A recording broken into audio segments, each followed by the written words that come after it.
बिस्मिल्लाहिर्रहमानिर्रहीम।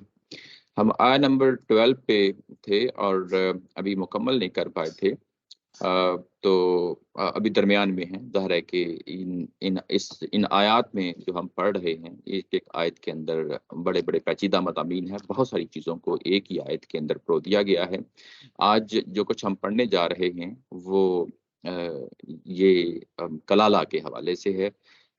मेरे ज़हन में कुछ और चीज़ें भी थी, लेकिन ज़ाहिर है आज हम थोड़ा-सा लेट हो गए हैं, तो मैं बराह रास्त अभी इसी मज़मून पे आता हूँ। जो बाकी चीज़ें हैं वो बाद में हम साथ शामिल कर लेंगे। अभी तक जो हमने देखा है, वो देखा है यानी कि बच्चों का हिस्सा, वालिदैन का हिस्सा और बहन-भाइयों का हिस्सा और मियाँ-बीवी का हिस्सा। ये सारे हिस्से जो तय हो गए, दे दिए गए और उसके बाद अब एक ऐसे हिस्से की बात की जा रही है, जो अब ऊपर वाले हिस्सों से मुतल्लिका नहीं है। यानी ये सारे आपके करीबी रिश्तेदार हैं। आपके जो नस्बी ताल्लुक हैं, उन सबको कवर कर लिया गया। नस्बी ये कि एक ही माँ-बाप की औलाद हैं। उसके बाद जो आपके मियाँ-बीवी का ताल्लुक बनता है, ये सबबी ताल्लुक होता है, निकाह की वजह से बनता है, उसको भी कवर कर लिया गया। अब ये दोनों तरह के जो रिश्ते, असल में ये दोनों ही रिश्ते होते हैं। इंसानी ज़िंदगी में ये 2 ही रिश्ते होते हैं और कुरान उन्हीं को कवर कर रहा है। अब ये अगर ये रिश्ते ना हों, तो अब क्या किया जाए? ये रिश्ते ना हों, तो अब क्या किया जाए? उसके लिए नीचे अगर आप देखें तो इसको ब्रैकेट में रखा है, कनेक्टर लेके आए हैं उस्ताद मोहतरम। इन वारसों की अदम मौजूदगी में, किन वारसों की? जिनका ऊपर ज़िक्र हुआ है। अगर ये नहीं है, तो अब क्या किया जाए? तो उसके बाद आता है कि अगर हो व इन काना, यहाँ बड़ी पेचीदगियाँ हैं इस हिस्से में। मैं पहले इसको इस तरीके से करता हूँ जिस तरह मैंने पहले अभी तक करता आया हूँ। पहले मैं गामदी साहब का जो नुक्ता नज़र है, मैं वो आपके सामने रखता हूँ। फिर उसके बाद जो हमारा रवायती नुक्ता नज़र है, वो आपके सामने रखूँगा। मैं ये कहता होता हूँ, ये मेरी अपनी अंडरस्टैंडिंग है कि कुरान मजीद के अगर शुरू से आखिर तक अल बयान गामदी साहब की जो कंट्रीब्यूशन है, 4 मकामात ऐसे हैं जिसमें उनकी ओरिजिनल थिंकिंग है। यानी वो जगह हैं, जिस जगहों पे वो अपनी पूरी जो तफ़सीर की तारीख़ है, उसमें यूनिक जगह पे खड़े हैं, अकेले खड़े हैं। और ये जो आज हम पढ़ने लगे हैं, ये उन सब में से, अगर चारों में से अगर किसी चीज़ को नुमायाँ किया जाए, तो ये सब पे टॉप पे मैं रखता हूँ। ये मेरी अपनी अंडरस्टैंडिंग है, जैसा कि मैंने कहा कि मैं इसको इस एंगल से देखता हूँ। तो ये टॉप पे इसको मैं रखता हूँ और उसकी वजह क्या है, वो आपको वाज़ेह हो जाएगी। यूँ ही ज़ाहिर है कि ये सारी चीज़ आपके सामने खुल जाएगी। तो पहले मैं गांधी साहब का जो नुक्ता नज़र है, मैं वही आपके सामने रखता हूँ कि इन वारसों की अदम मौजूदगी में अगर किसी मर्द या औरत को उससे रिश्तेदारी की बना पर वारिस बना दिया जाता है, व इनकाना रजुलन, किसी शख्स को यूरसु वारिस बना दिया जाता है, कलालतन रिश्तेदारी की बुनियाद पे, अविमरातन या किसी औरत को। यानी ये मैं लफ्ज़ी तर्जुमा कर दिया है, जो अल बयान के मुताबिक है कि अगर किसी शख्स को या औरत को रिश्तेदारी की बुनियाद पे वारिस बना दिया जाता है, वलहु अखुन, और उसका एक भाई है, व उख्तुन, और एक बहन है, फलिकुल्ली वाहिद मिनहुम सुदस, तो इनमें से जो भी होगा हर एक को 1/6 दे दिया जाएगा। यानी एक भाई होगा या एक बहन होगी, तो हर एक को 1/6 दे दिया जाएगा। अच्छा, अब ये रिश्तेदारी की बुनियाद पे बना दिया जाता है। इसमें जो अल्फाज आए हैं, मैं पहले पूरा तर्जुमा कर देता हूँ, फिर उसके बाद एक एक लफ्ज़ को देख लेते हैं। फ़इन कानू अक्सर मिन ज़ालिक, अगर ये इससे ज़्यादा हैं, यानी एक भाई या एक बहन से ज़्यादा हैं, यानी एक से ज़्यादा हैं, ख्वाह वो बहन हो या भाई हों या मिले-जुले हों, एक से ज़्यादा हैं, तो उसके बारे में कहा गया कि फ़हुम शुरकाउ फ़ी सुलस, तो वो 2/3 में शरीक होंगे। मिन बाद सॉरी सॉरी हाँ, सब 1/3 में, सॉरी ये 2/3 में, 1/3 में। सुलुस का मतलब ये होता है, सुलुसान होता है वो, या सुलुसा, पीछे पढ़ाए हैं। 1/3 में शरीक होंगे।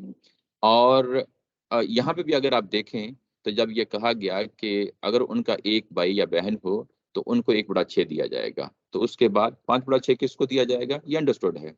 यानी उसी रिश्तेदार को दे दिया जाएगा, जिसको आपने रिश्तेदारी की बुनियाद पे चुना है। यानी आपने रिश्तेदारी की बुनियाद पे किसी को चुना है, मामू है, फूफी है, फूफा है, या कोई ऐसे जो है ना कोई और है एक्स वाई जेड, ये पूरी तफ़सील बाद में आता हूँ। अगर आपने किसी को दे लिया है, तो उनमें से अगर उसका भाई है, बहन है, तो एक ही बहन या एक ही भाई है तो उसको 1/6 दिया जाएगा, बाकी 5/6 ज़ाहिर है कि उस बंदे को मिल जाएगा जिसको आपने नॉमिनेट किया है। और या अगर ज़्यादा हैं बहन भाई तो ये 1/3 जो है उनको दे दिया जाएगा ज़्यादा को, और 2/3 जो है ना जिसको नॉमिनेट किया गया है उसको दे दिया गया। इतनी बात वाज़ेह हो गई ना? ये अगर आप जो ऑनलाइन दोस्त हैं, अगर आपको भी कहीं कोई कन्फ्यूजन होती है तो बिला रोक-टोक जो है ना आप पूछें, क्योंकि हमारे सेशन का मकसद यही होता है। उसके बाद कहा गया कि मिन बादी वसीयतिन युसा बिहा औ दैन, इस चीज़ के बाद कि वसीयत जो की गई थी उसको दे दी गई और जो कर्ज़ था वो भी अदा कर दिया गया, गैर मुदार, और ये बगैर किसी को नुकसान पहुँचाए ये काम होना चाहिए। अल्लाह ताला की ज़ात की जो है ना यहाँ पे हिदायत है। उसके बाद जो बाकी हिस्सा है आयत का वो ये है कि वसीयतम मिनल्लाहि, ये अल्लाह ताला की तरफ से वसीयत है। वल्लाहु अलीमुन हलीम, बेशक अल्लाह ताला की ज़ात जो है जानने वाली है और बड़ी नरम खू है। नरम खू यानी ये कि आपके जो थोड़े बहुत जो है ना अंडरस्टैंडिंग के कोई मसाइल होते हैं या कोई और गलतियां होती हैं और वो इरादतन नहीं होती तो अल्लाह ताला की ज़ात उनको माफ़ कर देता है, नरमी से काम लेता है। ये बात जो है ना इस आया का टुकड़ा है। अब हम इसकी तफसील कर यानी उसकी तरफ बढ़ते हैं तो देखते हैं एक एक चीज़ को क्या बात है। अभी मैं स्टिल जो है ना गांधी साहब के ही नुक्ता नज़र पे इसकी तफसील करूंगा ताकि उसके बाद जो है ना एक चीज़ वाज़ेह हो जाए, पूरे तरीके से वाज़ेह हो जाए, और उसके बाद दूसरे नुक्ता नज़र की तरफ जो है ना हम आगे बढ़ते हैं। यहाँ पे ये कि लफ्ज़ आया है यूरासु, ये जो यूरासु का मतलब है कि किसी को वारिस बनाना, किसी को वारिस बनाना, यानी इसका मतलब ये होता औरसा यूरासु यानी यहाँ पे अ, यूरिसु ये उससे पैसिव फेल है, ये पैसिव वर्ब है, यानी किसी को वारिस बनाना।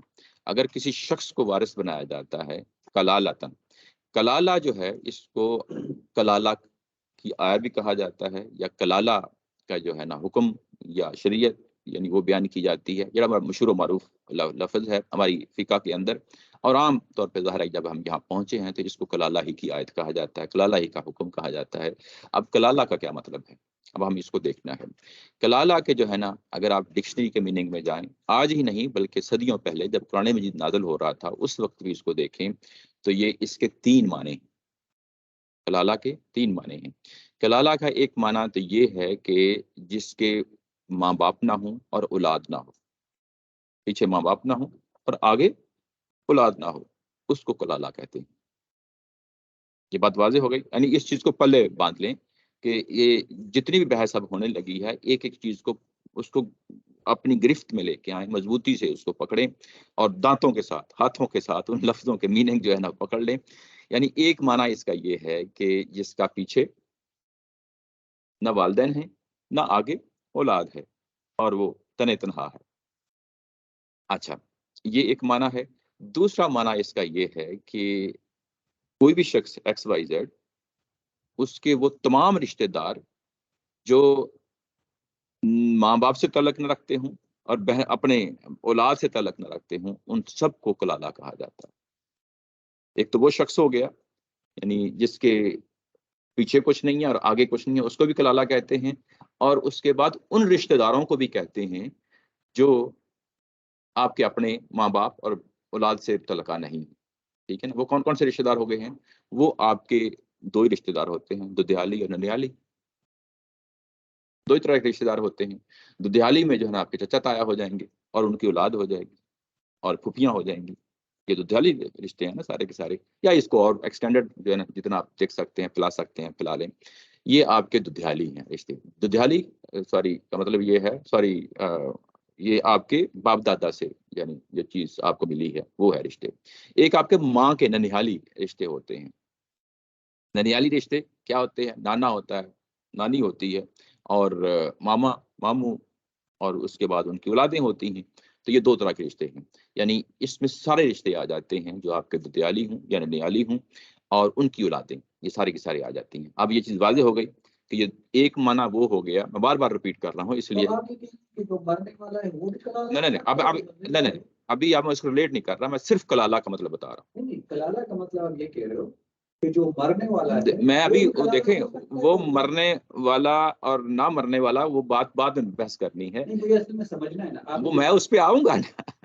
मैं उस पे आऊंगा। मैं अभी जो बात कर रहा हूँ कि कलाला का क्या मतलब है, मैं उसको सिर्फ कलाला की डेफिनेशन को कलाला का मतलब पूछ रहा हूँ। जी ये कह रहा हूँ कि आपने जो एक्सप्लेनेशन की है वो आपने दो माने उसके बताए हुए। जी जी तो इसका मतलब ये है कि मरने वाला भी कलाला हो सकता है और जिंदा भी कलाला हो सकता जी, दोनों हो सकते हैं। है। अच्छा, आवाज हो गई, दोनों पर ही कलाला का अप्लाई होगा। दोनों का हो सकता है। अब हम अब ये अगर दोनों माने समझ गए हैं तो अब मैं तीसरे माने की तरफ जाने लगा। ऑनलाइन दोस्त भी जो है ना इस चीज को देख लें, हम बड़े स्लोली स्लोली जा रहे हैं इसलिए कि चीजें ऑब्जर्व हो जाएं। तीसरा माना ये है कि जो मैंने दूसरा माना किया था ना, अब दूसरे माने से एक और माना निकलता है दूसरे ही माने से। वो माना ये है कि उन रिश्तेदारों की जो रिश्तेदारी होती है उसको भी हम कलाला की रिश्तेदारी कहते हैं। देखें, जो आपके रिश्तेदार हैं वो फिजिकल एक वजूद रखते हैं, यानी आपका मामा हो गया, आपका फूफा हो गया, या आपकी फूफी हो गई, आपकी ममानी हो गई, या उनके बच्चे हो गए।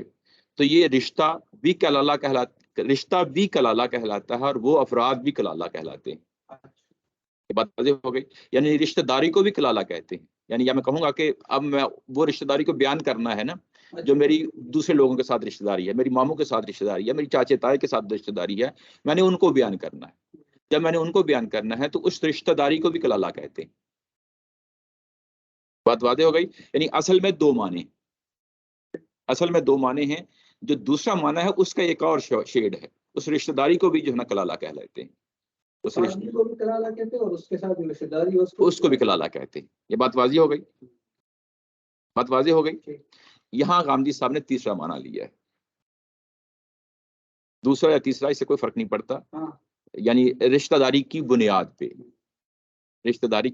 यानी उस रिश्तेदारी को, यानी ये लफ्ज कह के तो इसका मतलब ये है कि अब ये दूसरे वो रिश्तेदार हैं जो आपके चचा ताया, फूफी, मामा, पमानी, उनकी औलादें, और इसी के अंदर आपके बहन भाई भी शामिल हैं।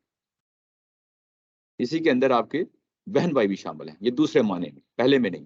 पहले में आप अकेले तनहा होते हैं, आपका अपना वजूद होता है। आपका पहले माने में ये फर्क याद रखें, बाद में क्योंकि इस फर्क की बुनियाद पे बहुत बड़ा फर्क आ जाना है। पहले माने में आपकी जात खुद होती है।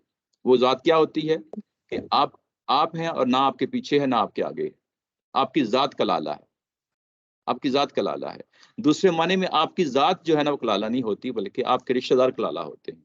और उसमें जरूरी नहीं कि आप, ये बात का दोनों भी हो जाते हैं। यानी आपके पीछे कोई ना वालिद है, यानी वालिदैन है, ना आगे औलाद है, और आपके रिश्तेदार कलाला हैं और आप भी कलाला हैं। ये भी कॉन्सिडेंस हो सकता है। और बाज़ औक़ात आपकी औलाद है, आपके वालिदैन हैं, लेकिन आपके रिश्तेदार कलाला हैं। बात वाज़ेह हो गई। भाई सॉरी, जरा पहली वाली डेफिनेशन बता दे, वो मुझे सही समझ नहीं आई कि जी चले मैं दोबारा से दोहरा देता हूँ। पहली वाली डेफिनेशन ये है कि आपकी अपनी जात जो है ना माँ बाप नहीं है और औलाद भी नहीं है। माँ बाप भी नहीं है, ठीक है, औलाद भी नहीं है। इसको हम कलाला कहते हैं। उस आदमी को कलाला कहते हैं। यानी उस आदमी को कलाला कहते हैं जिसके ना अच्छा माँ बाप हो ना और ना औलाद हो। ये बात वाज़ेह हो गई। उसके बाद ठीक, दूसरी सूरत-ए-हाल ये है कि आपकी बात नहीं हो रही बल्कि आपके रिश्तेदारों की बात हो रही है, और आपके रिश्तेदारों को कलाला कहते हैं। और वो रिश्तेदार पूरी मैंने लिस्ट गिनवा दी है कि वो कौन-कौन से हैं। या तो आपके दुधियाली रिश्ते हैं, या आपके ननिहाली रिश्ते हैं, या आपके बहन-भाई हैं। ये 3 ही कैटेगरीज़ हैं दूसरे मानी में। ये चीज़ वाज़ेह हो गई? अच्छा, ठीक है। ये वाज़ेह हो गई। शुक्र जी, साहब, जी। दूसरी वाली डेफिनेशन में से इसको एक्सटेंड करते हुए कि जब आप दूसरे रिश्तेदारों को कलाला कह रहे हैं, तो इर्रिस्पेक्टिव ऑफ कि आपके वालिदैन और आपकी औलाद जिंदा है या नहीं है, हम जी, सिर्फ ये definition रिस्पेक्ट consider जी, कर मैं सकते इसलिए कह रहा हूँ कि जब दूसरा माना इस्तेमाल किया जाएगा, ये बिल्कुल कज़न की तरह का है। जब ठीक हम है, लफ़्ज़ कज़न बोलते हैं तो दुनिया जहाँ के अफ़राद को हम शामिल कर लेते हैं। ठीक है, सही या है, अंकल बोलते हैं इंग्लिश में तो दुनिया जहाँ के अंकल्स को हम शामिल कर लेते हैं। ठीक है, ठीक है, ठीक समझ है? गया। ऐसे ही जब हम कलाला लफ़्ज़ बोलेंगे तो ये दूसरों के बारे में, या तो आपकी अपनी ज़ात है, वो तो वाज़ेह हो गई, उसकी बात नहीं कर रहा। ये अब दूसरों की बात होगी, तो दूसरों की बात जब करेंगे तो इसमें किस तरह के रिश्तेदार होंगे, ये बड़ा मारूफ़ यानी मशहूर जो है ना इसका माना है, वो ये है कि आपके दुधियाली रिश्तेदार हैं, या आपके ननिहाली रिश्तेदार हैं, या आपके बहन-भाई। ये चीज़ वाज़ेह हो गई? इसका मतलब है कि वो उस्मान का पॉइंट मुझे बड़ा अच्छा लगा कि जो पहली वाली मानी है उसके अंदर बच्चों का न होना जरूरी है जी जी, और ये जो दूसरा है इसके अंदर बच्चों से कोई फर्क नहीं independent पड़ता, उसका कोई माना कोई फर्क नहीं पड़ता। ठीक है। ये चीज वादे हो गई। और भाई वो जो आपने ये कहा कि कलाला आदमी जो है वो जिंदा भी हो सकता है और वो फोत हुआ भी हो सकता है, जी, मतलब वो खुद दोनों मानों में जिंदा भी, दोनों जो माने हैं ये जिंदा शख्स के लिए भी इस्तेमाल हो जाते हैं और मुर्दा शख्स के लिए भी इस्तेमाल हो जाते हैं, इससे कोई फर्क नहीं पड़ता। यानी रिश्तेदारी तो रिश्तेदारी होती है, या जी आपका जी अपना स्टेटस जो है वो हमेशा वही होता है। तो यहाँ पे गांधी साहब ने दूसरा माना लिया है। दूसरा माना लिया है, जब जो है ना हम माना किसी चीज का लेते हैं तो हम कैसे लेते हैं, अपनी जुबान में भी उर्दू में भी, जब को बात कर रहे हैं, इंग्लिश में बात कर रहे हैं, एक माने के 10 माने हो सकते, एक लफ्ज के 10 माने हो सकते हैं। हम कैसे लेते हैं, हम कंटेक्स्ट से फौरी तौर पे समझ जाते हैं ये माना जो है ना, जो हमने लिया है उसकी बुनियाद क्या है। तो अब हमने ये जो दूसरा माना है ये जब लिया है गांधी साहब ने, तो इसकी बुनियाद क्या है। पहला माना भी फिट हो सकता है, दूसरा माना भी फिट हो सकता है। वो हमारा जो नुक्ता नजर है इमाम हमीदुद्दीन इफ्राही साहब से जो चला है, इसके अंदर ये बयान करते हैं कि यानी कुरान मजीद जो बात करता है वो अपनी बात पूरी कतियत के साथ करता है। कतियत का मतलब होता है कि अगर एक जगह पे एक लफ्ज के 2 3 4 माने हैं, अब उनमें से किसी एक माने को लेना है, तो कुरान मजीद अपने अंदर वो सारा मवाद रख देता है जो समझने वाला अगर थोड़ी सी दिक्कत नजर के साथ देखे तो वो समझ जाता है कि इसका क्या माना है। यानी उन 3 4 मानों में से किसी एक माने को चुनना है, तो कुरान मजीद खुद आपको वो क्लू दे देता है। क्लू यानी इसको करीना कहते हैं, हम उर्दू जुबान में या अरबी जुबान में करीना, इंग्लिश में क्लू देते हैं। इसके अंदर वो खुद क्लू एक रख देता है कि अब इसका कौन सा माना लिया जाएगा। या जुमले की जो स्ट्रक्चर होता है जिसको हम तालीफ कहते हैं, यानी जो इसकी कंस्ट्रक्शन होती है, यानी पूरा फाइल फेल और ऑब्जेक्ट सब्जेक्ट और वर्ब, ये जो पूरी कंस्ट्रक्शन होती है, तालीफ होती है जुमले की, वो खुद बता देती है कि अच्छा इसका ये माना है। यही बात समझ रहे हैं ना। यानी या तो कोई करीना होगा, क्लू होगा कोई वहां पे, या कोई जुमले की साख्त इस तरह की कंस्ट्रक्शन होगी, वो खुद बता देगी कि इसका क्या माना है।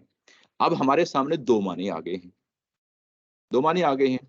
अब इनमें से किसी एक को हमने पिक करना है, चूज करना है, दोनों तो नहीं कर सकते एट ए टाइम।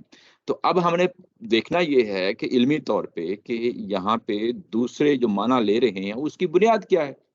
वो बुनियाद जो है ना वो गामिदी साहब कहाँ से लेके आते हैं। ये जो पिछली दफ़ा मैंने आप लोगों के साथ नोट्स शेयर किए थे, मैं फाइल वही खोल लेता हूँ क्योंकि उसके ऊपर पूरी अच्छी तरीके से जो है ना ये आयत जो है ना मैंने एक जगह लिख दी थी। ये वाली आया है, अगर आप यहाँ पे देखें, ये नजर आ रही है आप लोगों को। इसमें जो जी आया नंबर 11 है, वहां पे उसके आखिर में आया है, जो ऊपर टॉप पे है राइट साइड पे, मैंने कर्सर भी जो है ना वहां रख देता हूँ ब्लू कलर की। वो ये है कि हिस्से बयान किए हैं इस 11 नंबर आया में, और आखिर में आया है मिन बादी वसीयतीन युसी बिहा औ दैन। यानी ये बच्चों के ये हिस्से हैं, वालिदैन के हिस्से हैं, बहन भाइयों के हिस्से हैं, मरने वाले ने ये हिस्से दिए हैं। और ये कहा कि कब दिए जाएंगे, ये उस वक्त दिए जाएंगे जब वसीयत पूरी कर दी जाए। मिन बादी वसीयत वसीयतीन युसी बिहा, यानी वसीयत जो वसीयत करने वाले ने की थी। जब मैं यहाँ पे आया था तो मैंने वहां उस वक्त जोर दे के कहा था कि यहाँ वसीयत का लफ्ज आया है और यूसी का लफ्ज आया है और बीहा का लफ्ज आया है। कुरान मजीद ने इस यूसी के लिए इसको नुमाया करना था, वसीयत को नुमाया करना था, ताकि इस चीज को पल्ले बांध लें, ये आगे चल के भी काम आएगी। और दाइन के साथ ये अल्फाज इस्तेमाल नहीं होंगे। यानी ये बात इतनी भी कह दी जाती कि मिन बादी वसीयतिन औ दैन, तो ये बात वाज़ेह थी। लेकिन यूं ही वसीयत का लफ्ज बोला तो साथ यूसी भी हा का भी लफ्ज लाया गया। ये जोर दे के कुरान मजीद ने कहा कि ये वसीयत अदा करने के बाद फिर जो है ना ये हिस्से दिए जाएंगे, वसीयत अदा सर करने के बाद। यूसी जी जी, बिहार का क्या मतलब है सर? यूसी मैं उसी पे आ रहा हूँ, लेकिन अभी फिलहाल जो है ना आस्ता आस्ता खोल रहा हूँ, मैं बताता हूँ। यूसी का होता है वसीयत करना। अब यहाँ जब वसीयत की जा रही है तो वसीयत करने वाले का जो फाइल है, सब्जेक्ट जो है वो कौन है, वो वही है जो पीछे जिसके हिस्से बयान हो रहे हैं। तो जो फौत हो गया है, जो मैयत है, फाइल वही है। फाइल यहाँ पे क्या है, फाइल है कि युसिकुमुल्लाहु फी औलादिकुम, कुम जो है ना यहाँ पे फाइल है, तुम मर रहे हो, तुम मर रहे हो, यानी कोई शख्स मर रहा है वो फाइल है। इस शख्स ने जो मरने वाला है उसने कोई वसीयत की है। ये जो है ना, जब ये जो कहते हैं हम इसका प्रोनाउन, ये रेफर बैक कर रहा है अपने सब्जेक्ट की तरफ, यानी इसको कहते हैं कि रजू करना, यानी ये प्रोनाउन किससे जाकर रिलेट होता है, तो वो जो शख्स मर रहा है, मैयत है, उसके साथ जाकर रिलेट होती है यूसी। और ये जो वो वसीयत कर रहा है, कौन वसीयत कर रहा है? मरने वाला कर रहा है।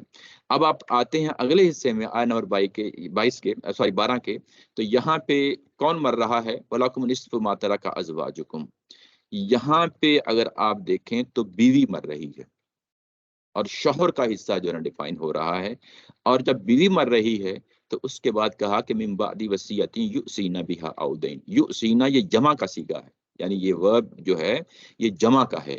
अब ये जमा किसके लिए आया है? ये जमा औरत के लिए आया है। ये युसीना का जो आता है ये लफ्ज बता रहा है कि ये लफ्ज आता ही औरत के लिए है।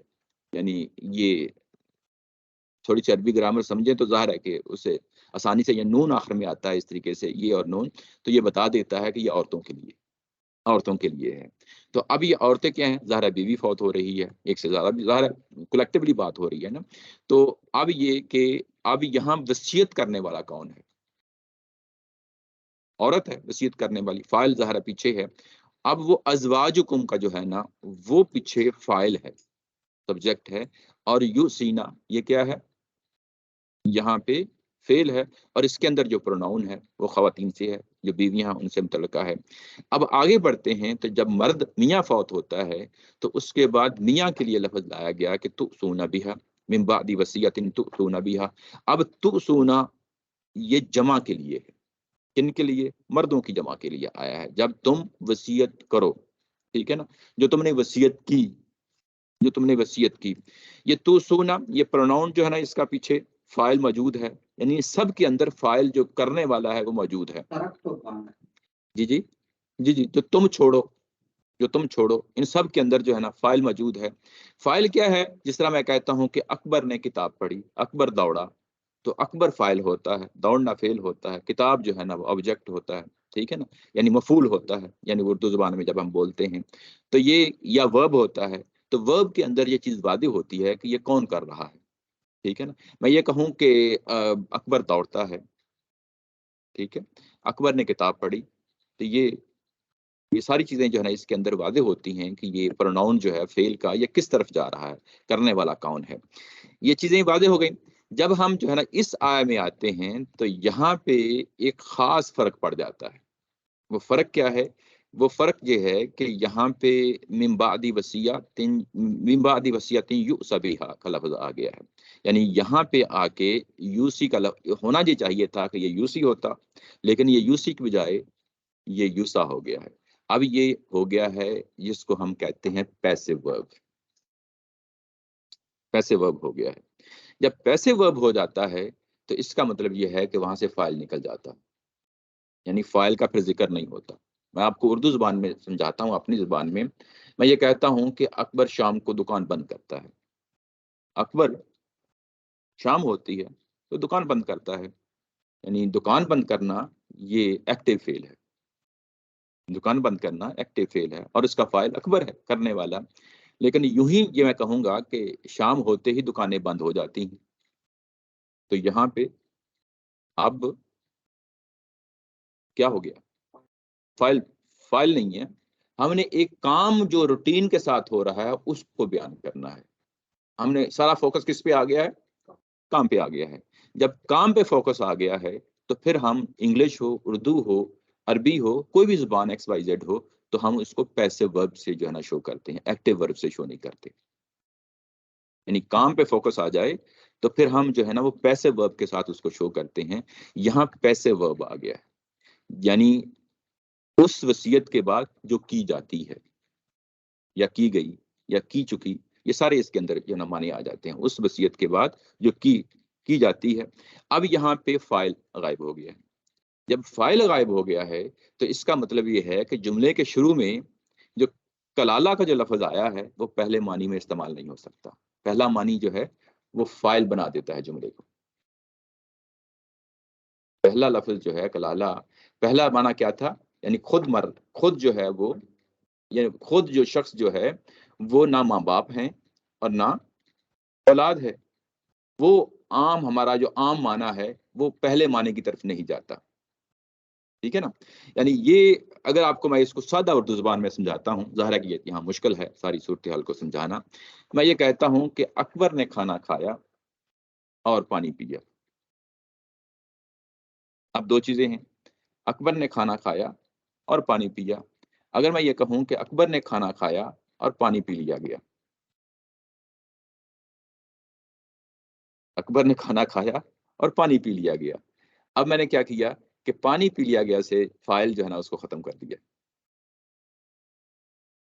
पानी पी लिया गया से फाइल को खत्म कर दिया है।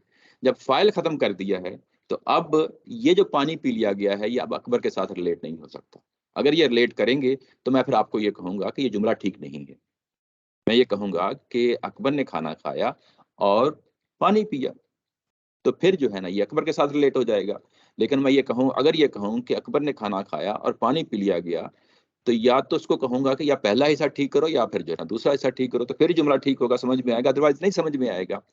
या दूसरे लफ्जों में मैं एक और मिसाल देता हूँ, अकबर किताब की मिसाल देता हूँ कि अकबर ने किताब पढ़ी और इम्तिहान दिया, जुमला ठीक है। अकबर ने किताब पढ़ी और इम्तिहान ले लिया गया,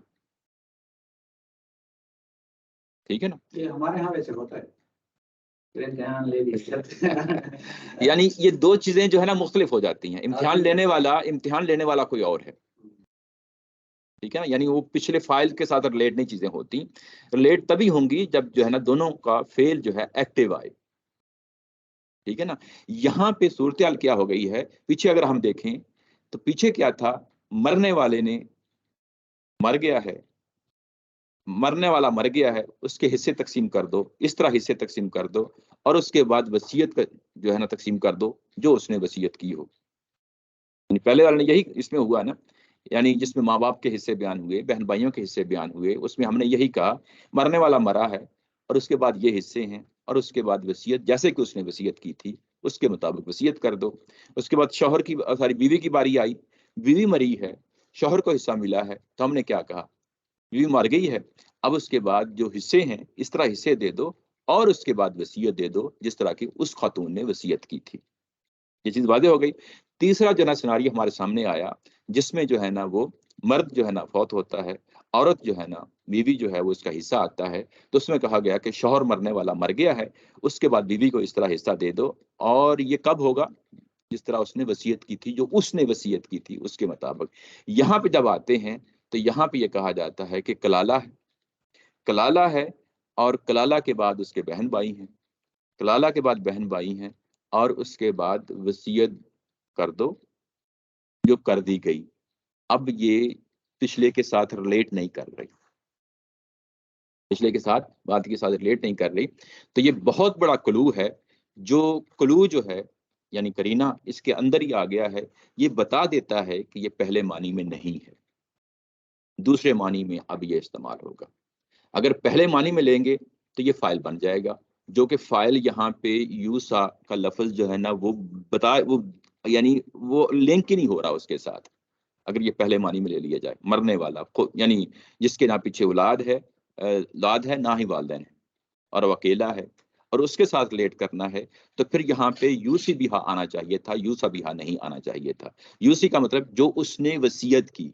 अब क्योंकि आगे जो है ना पैसिव हो गया है कि जो वसीयत कर दी जाती है या वसीयत की जा चुकी है उसके साथ रिलेट करना है, ये तभी रिलेट हो सकता है कि दूसरा माना ले लिया जाए। यानी इस पूरी मेरी तफसील करने का मतलब समझ गए कि नहीं। दूसरा जब हम लेते हैं मतलब, तो फिर उसके बाद क्या होगा, दूसरा मतलब क्या है, रिश्तेदार। अब रिश्तेदार जो हैं उसके लिए कहा गया कि वह इनकान रजुल यूरसु कलालतन, कि अब जिनको रिश्तेदारी के बुनियाद पे बना दिया गया है, तो ये जो यूसा भी है उसके साथ रिलेट हो जाता है कि अब यहाँ पे अगर आप देखें तो बेसिकली जो दूसरा माना है उसमें अब बंदा जिंदा है, पहले माना में बंदा जिंदा नहीं, मरने वाला पहले माना में जो है ना वो जिंदा नहीं है, दूसरे माने में जिंदा है, क्योंकि वारिस उस खुद बना रहा है वो। यानी वा इन कान रजुलन युरसु कलालतन, अगर कोई मर्द और औरत जो है ना, जी जी, मैं जो दोनों जो अल्फाज हैं, दोनों जो माने हैं, मैं उसकी बात कर रहा हूँ कि अगर ये पहला मानी ले लिया जाए, पहला मानी क्या कहता है? पहला मानी ये कहता है कि जो बंदा ना पीछे उसकी जो है ना औलाद है, ना माँ बाप हैं, वो मर गया है, और वो मर गया है तो उसकी अब विरासत तकसीम करनी, ये बंदा मर गया उस सेंस में यानी आ गया है। अच्छा, अगर जो है बंदा जो है ना अब वारसों को देना है अपने हिस्सा, वारसों को हिस्सा देना है, आपके आगे और पीछे कोई भी नहीं है, वारसों को हिस्सा देना है, तो अब सूरत में जो है ना वो क्या कर रहा है? किसी को वारिस बना रहा है, यूरासु, रिश्तेदारी की बुनियाद पे वारिस बना रहा है, तो अभी जिंदा है, फैसला कर रहा है। यानी ये यूरासु का लफ्ज है, ये खुद ये बयान कर रहा है कि रिश्तेदारी की बुनियाद पे ये आपने यहाँ पे राजगुरु से महाराज वो बंदा है जो बनने वाला है। मेरा ख्याल है पहले जो है ना ये आमदी साल वाली बात कर लेते हैं, फिर जो है ना वो आ जाते हैं। मेरा ख्याल ये दोनों को मैंने छेड़ा थी, इसलिए कंफ्यूजन हो गई है। शिकुर साहब आपने असल में काफी कुछ छेड़ दिया है, लेकिन अब हम खड़े कहाँ पे हैं? हम इस वक्त खड़े हैं जहाँ पे ये बात हुई है कि मरने वाला या मरने वाली अपना कुछ पीछे छोड़ गई है, और उसमें से ये में साबित हो गया कि अगर लेट्स से औरत मर रही है तो उसका हस्बैंड जिंदा था, हमने उसका हस्बैंड का हिस्सा दे दिया।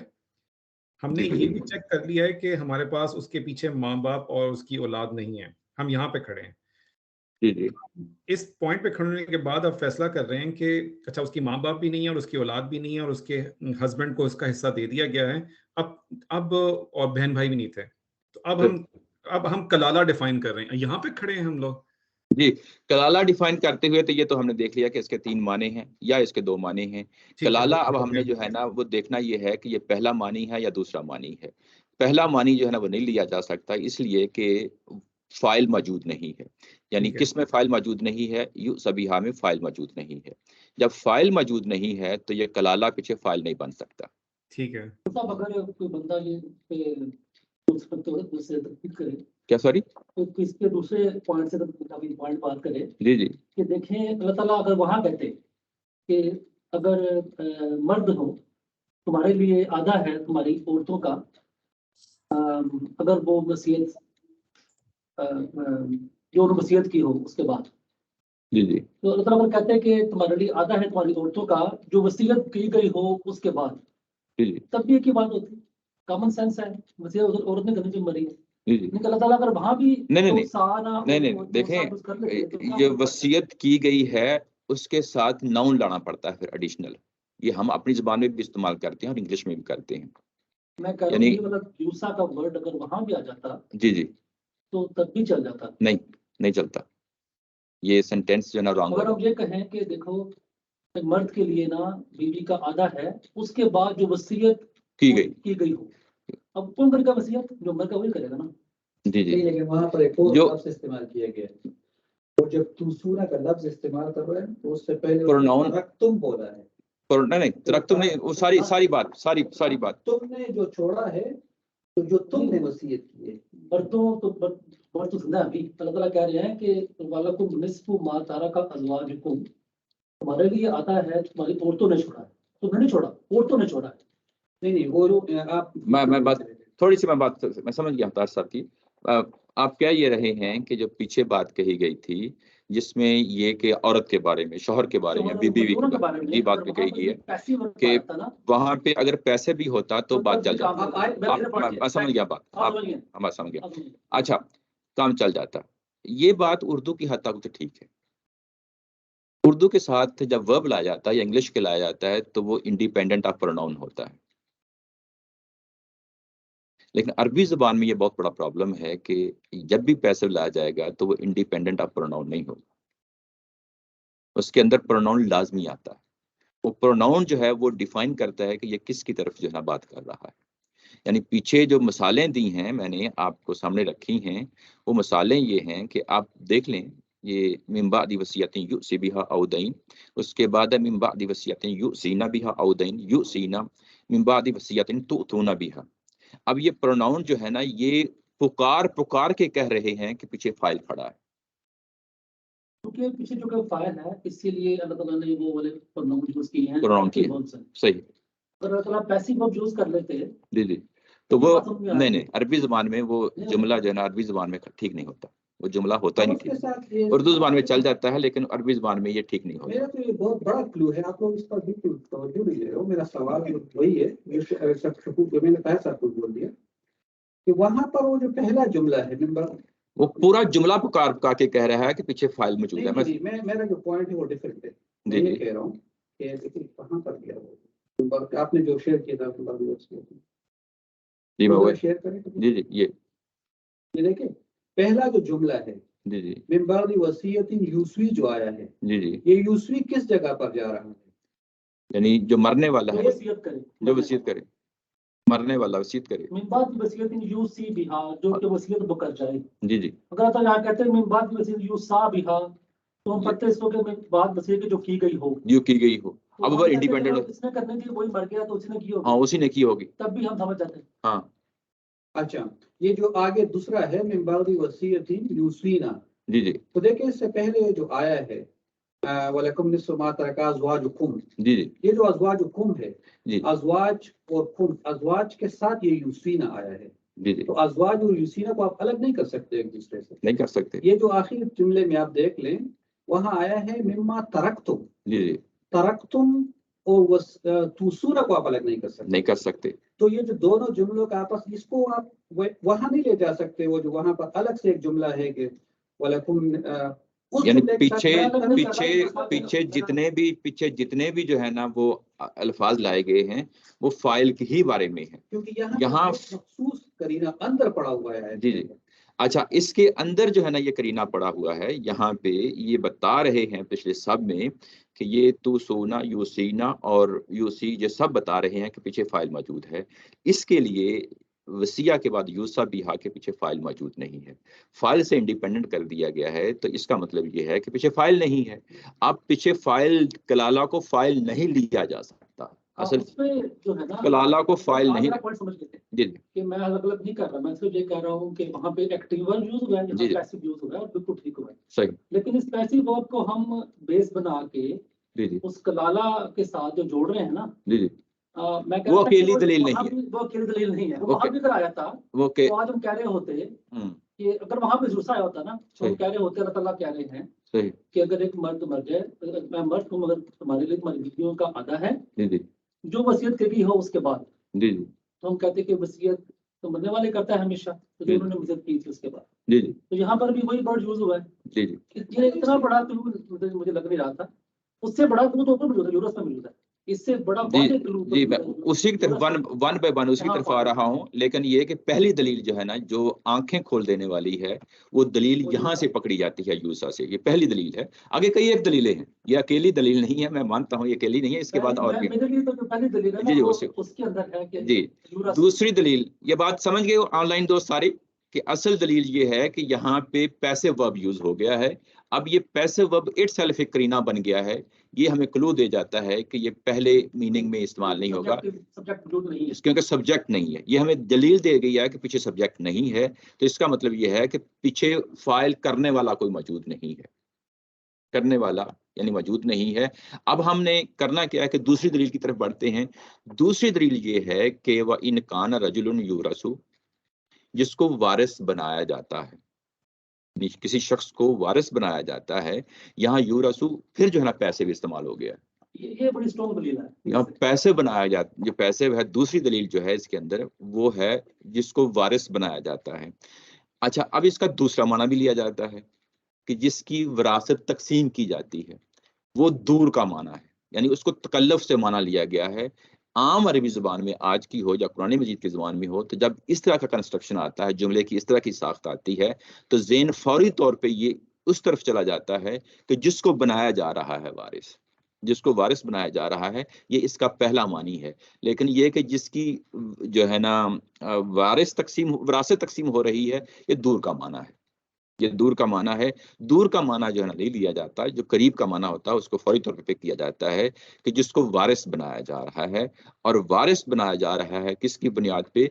रिश्तेदारी की बुनियाद पे वारिस बनाया जा रहा है। अब जब रिश्तेदारी की बुनियाद पे वारिस बनाया जा रहा है तो फिर हमें यहाँ पे अब रिश्तेदारियों की बात हो रही है यहाँ पे आगे, कि जिसको रिश्तेदारी की वारिस बुनियाद पे वारिस बनाया जा रहा है, वो मर्द हो या औरत, जिसको भी बनाया जा रहा है उसका एक भाई है या जो है ना उसकी एक बहन है। तो एक की सूरत में, बहन और भाई की सूरत में 1/6 उनको दे दिया जाएगा। मैं आगे चला गया हूँ। तो इसको इस तरह भी हम सवाल करते होते हैं जी कि और अगर उस आदमी को जिसको वारिस बनाया जाए या वो औरत जिसको वारिस बनाया जाए, जी अगर वो कलाला हो, जी तो अभी सेंटेंस नहीं, में देखें कलाला हो नहीं, कलाला रिश्तेदारी की बुनियाद पे। रिश्ते की बुनियाद के ऊपर जी जी वो आदमी जिसको वारिस बनाया जाए जी जी या वो औरत जिसको वारिस बनाया जाए जी रिश्तेदारी की बुनियाद के ऊपर, जी जी तो उस आदमी और उस औरत के रिश्तेदार भाई और बहन भी अगर हो तो उनके लिए 1/6 है। जी मैं वही तो मतलब कि वो जिंदा है।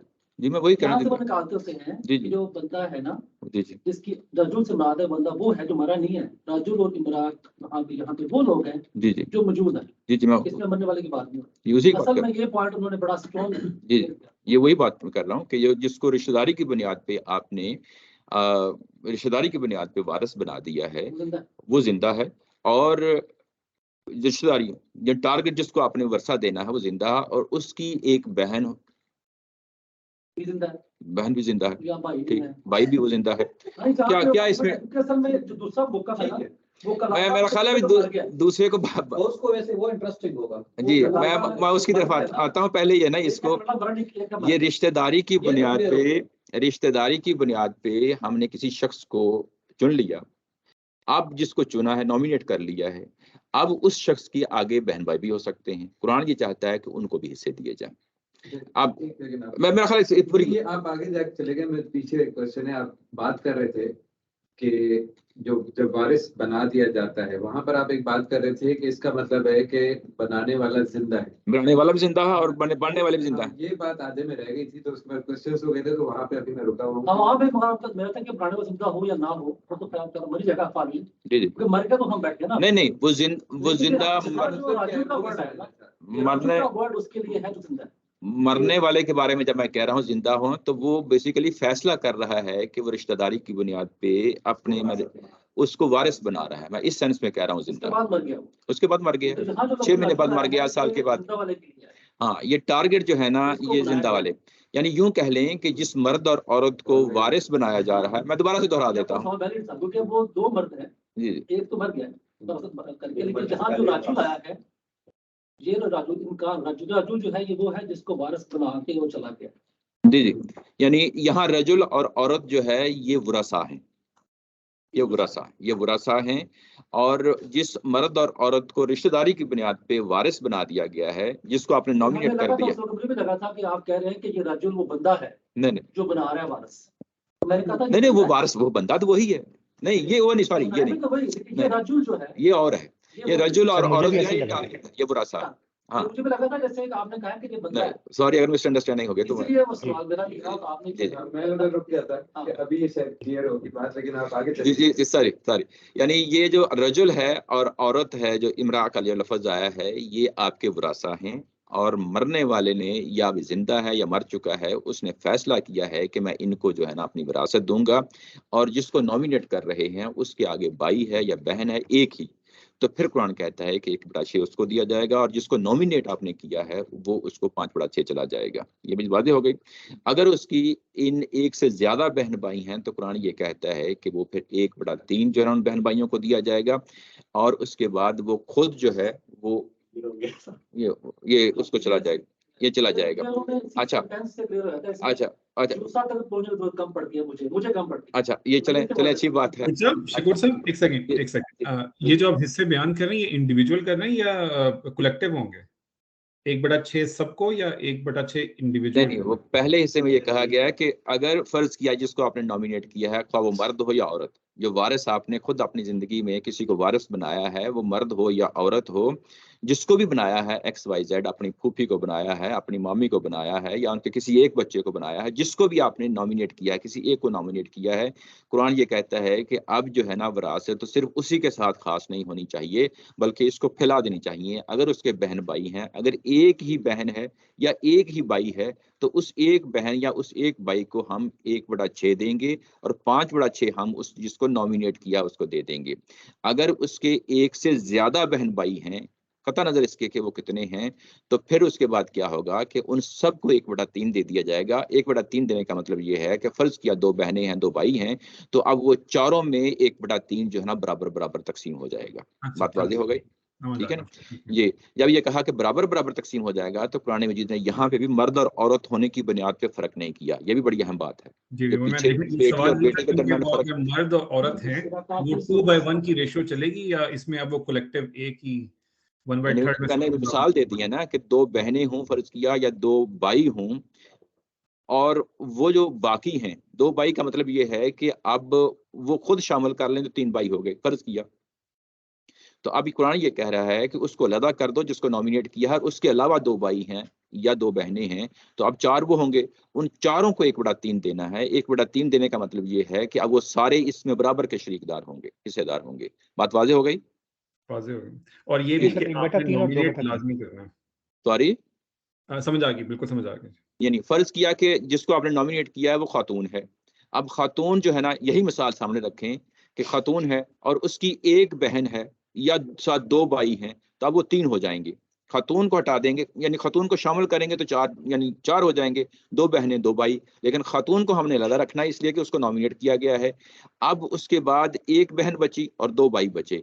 अब 1 बहन और 2 भाइयों के लिए 1/3 जो है ना कुरान कहता है उनको दे दो। और ये कैसे दिया जाएगा, इसमें कोई फर्क नहीं रखा जाएगा कि कोई मर्द है या औरत है, इसकी बुनियाद पे नहीं होगा, बल्कि वो इक्वली डिस्ट्रीब्यूट कर दिया जैसे जाएगा। ये इसके पॉइंट नंबर 176 तो आखिरी वाली है कुरान पाक, वो भी साथ आती वहाँ है, पे ज़कारी मसले को बयान का जिक्र करके वो और चीज है। कि आप उसको आप नहीं नहीं, बता रहे हैं। वो और चीज, वो और चीज है। जब हम वहां जाएंगे तो वहां उसको देख लेंगे। अच्छा, यहाँ पे ये चीज, एक और चीज इसमें कि ये अपने से अपनी अपनी अंडरस्टैंडिंग कंप्लीट करने के लिए कि ये जहाँ पे हम खड़े हैं, ये तकसीम जो अभी हम कर रहे हैं, ये उसके बाद होगी जो जो पीछे रहने वाली मर्द या औरत है, यानी कि वाइफ या हस्बैंड में से जो पीछे रह गया, उनको देने के बाद हम कलाला पे आ रहे हैं, करेक्ट? ये ऐसे ही, ऐसे ही। यानी यानी ये सूरत ये भी हो सकती है कि आपके पास यानी एक शख्स मरा है, उसकी बीवी है, तो बीवी का हिस्सा दे चुकने के बाद जो है ना आप कलाला पे आ जाएंगे। कलाला तभी हम उस पे आएंगे कि ऊपर आपने देखा कि औलाद हो तो हम किसी और को हिस्सा नहीं दे सकते, वालदैन हों तो हम किसी और को हिस्सा नहीं दे सकते, वालदैन के साथ बहन भाई हों तो हम किसी और को हिस्सा नहीं दे सकते। अब हमने हिस्सा किसी और को देना है। जब ऊपर वाले तीनों नहीं हैं, यानी ना बच्चे हैं, ना वालदैन हैं, ना वालदैन के साथ बहन भाई हैं, अगर ये तीनों सिनारियो नहीं हैं, अब हमने किसी को जो है ना माल देना है, किसी को माल देना है, तो उस सिनारियो में जो है ना कलाला का ये तस्वर जो है ना सामने आ जाता है। ठीक है, समझ आ गया। इसी को जो आप हमेशा कहते हैं कि फुल स्टॉप लगाना है, हम ये वारिस डिफाइन कर रहे हैं। जी जी, सॉरी, आप हमेशा कहते हैं कि जिस तरह फुल स्टॉप लगाना है हमने अब, तो ये बेसिकली वारिस डिफाइन कर रहे हैं हम कि अब वारिस तक आखिरी रकम पहुंचनी चाहिए, जी और ऐसे ही, ताकि उसके बाद फुल स्टॉप लगेगा। ठीक है, जी ऐसे ही। यानी पहले जो है ना वो डिसाइड, जो अगर वो हैं तो फिर तो कलाला तक आना ही नहीं है। अगर जो है ना पहले वाले नहीं हैं, तो फिर हमने कलाला पे आना है, फिर हमने जो है ना किसी को अपना को हिस्सा देना है। तो उस सूरत में जो है ना जब हम ये हिस्सा देंगे, तो फिर जो है ना ये देखा जाएगा कि अच्छा वो एक है जिसको नॉमिनेट किया, तो उसके साथ अगर फर्ज किया जिसको नॉमिनेट किया उसका कोई बहन भाई नहीं है, तो वो 100% ले जाएगा। ये भी याद तो रखें। लेकिन बालका से भी होता है कि जो पहले हिस्सेदार थे ना, बहन भाई बीवी वगैरह, उनको जो बटा था हम लोगों से बाकी बच रहा था। जी, मैं उस पे भी आना है, वो पूरा का पूरा जो है ना वो मैंने बनाया पूरा। हमने कहा था कि वो कलाला की हिकमत में जाएगा, हाँ, लेकिन अभी जितनी जिस बात कह रहे हैं अब उसको रखें, मैं ग्रेजुअली आऊंगा उस पे। क्योंकि अभी आप जो कह रहे हैं ना, उससे ये कंफ्यूजन आती है मुझे आज एक मसला जी जी, कि जिस तरह के कलाला उस केस में अप्लाई नहीं करना हमने, हालांकि अप्लाई तो हो गया। मैं ये बात यूं ही मुकम्मल होती है तो मैं उस तरफ आ जाता हूँ। थोड़ा सा मैं उसको पॉज करता हूँ। ये जो बात आप कर रहे हैं, इसमें जो अदम मौजूदगी वाली बात है, वो आप बता देंगे कैसे आप? जी, मैं उस पे आना है, मुझे आने दें, क्योंकि वो पूरा एक टॉपिक है। पूरा एक टॉपिक। बोल दिया ना बात। जी उसको पॉज कर लें, पॉज कर लें, भूल जाए। पॉज कर लें, पॉज कर, मैं भूल नहीं जाऊँ, मैं पॉज कर लें, इसको पॉज कर लें। हम भूल जाए, बाद में आ जाएगा। जी बाद में आ जाता है। जी ये इतनी हद तक तो वाज़ेह हो गई कि जी। अगर एक है यानी तो उसके लिए 1/6 और 5/6 वो खुद ले जाएगा, और उसके बाद 1/3 अगर एक से ज्यादा है तो 1/3 और खुद ले लेगा। और उसके बाद कहा कि ये जो काम करने जा रहे हो, ये जो काम करने जा रहे हो, इसमें गैर मुदार होना चाहिए, किसी को नुकसान नहीं पहुंचाना चाहिए। ये बड़ा अहम है, ये इसलिए कि ये एक वारिस बना रहे हैं आप, और आपके हाथों किसी को नुकसान नहीं पहुंचना चाहिए। ये कि जो ऊपर हिस्से बयान किए थे अल्लाह ताला की जात ने, उन पे जो है ना किसी उंगली ना उस पे उठाई जा सके, तो गैर मुदार रहना चाहिए। लेकिन वो उसके उंगली बाद क्यों इसको उठाएंगे शकूर साहब, आप उंगली उठाएंगे भी क्यों? मतलब सवाल तो ये कि आपने औरत को उसका हिस्सा दे दिया या मर्द को उसका हिस्सा दे दिया जो पीछे रह गया, फिर तो आप वसीयत कर रहे हैं, और वसीयत में बड़ा सिंपल है कि अगर उसके बहन और भाई हैं तो उनको 1/6 या 1/3 जिस तरह भी तकसीम है, और बाकी सारे का सारा उस वारिस को दे देंगे, तो इसमें नुकसान क्यों पहुंचा रहे हैं आप? जी हो सकता है कि ऊपर कोई ना कोई हो, और क्योंकि आपके हाथ में अल्लाह ताला की जात दे रही है, तो जब आपके हाथ में दे रही है तो आपने उसको एग्जीक्यूट करना है। आप कुछ करने बैठे हैं तो अल्लाह ताला की जात नसीहत कर रही है कि फिर जो है ना ये ना हो कि आपके हाथों कोई और जो वैलिड हिस्सेदार था वो जो है ना उसका खून हो जाए। बड़ी कंफ्यूजन हो गई है एक चीज की। जी एक तो थी वसीयत जो मरने वाला, जी मैं उस पर भी आना है तार साहब, मैं थोड़ा सा पास कर ले, मुझे आने दें। वो एक हम कह रहे हैं कि मरने वाला है वो वारिस बना के भी चला गया किसी को। जी मैं उस पे आना है, बस सारी चीजों को कंक्लूड करना है, लेकिन मुझे उस पे आने दें अभी इतनी। जी सॉरी ऑनलाइन।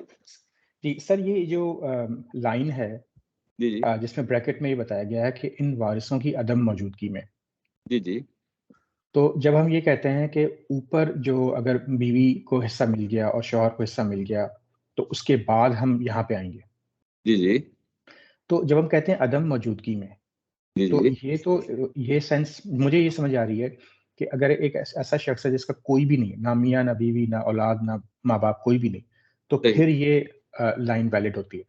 जी मैं आपका अभी अभी 1-2 मिनट में दूसरी साइड पे आ रहा हूँ। ये पहले ये जो है ना वसीयत मिनल्लाह, ये अल्लाह ताला की तरफ से वसीयत है, और इसको जो है ना होना है। वल्लाहु अलीमुन हलीम, और अल्लाह ताला की जात जो है ना इल्म रखने वाली है और बड़ी नरम खू है। अब आ जाएं उस चीज की तरफ। अगेन मेरा सवाल भी अभी क्लियर नहीं हुआ। जो गैर मुदार कह रहे हैं, अब ये कह रहे हैं जो आप वारिस बना रहे हो ये सोच समझ के बनाना कि तुम किसी के साथ हक तलफी ना कर दो। मे बी लेट्स से आपका मामू जो है वो ज्यादा हकदार है, लेकिन आपने चाचू को दे दिया, वारिस बना दिया, तो इस चीज की वजह से कह रहे हैं अल्लाह मियां कि गैर मुदार। मैं सिर्फ इसको समझना चाह रहा हूँ कि ये गैर मुदार कहाँ पे आ रहा है? ये पूरी अच्छा 11 और 12 देखें दोनों के लिए आ रहा है या सिर्फ 12 के लिए आ रहा है? ये देखें, ये जो गैर मुदार है ये पूरी पिछली जितनी भी बात कही गई है उसके ऊपर होके आ रहा है।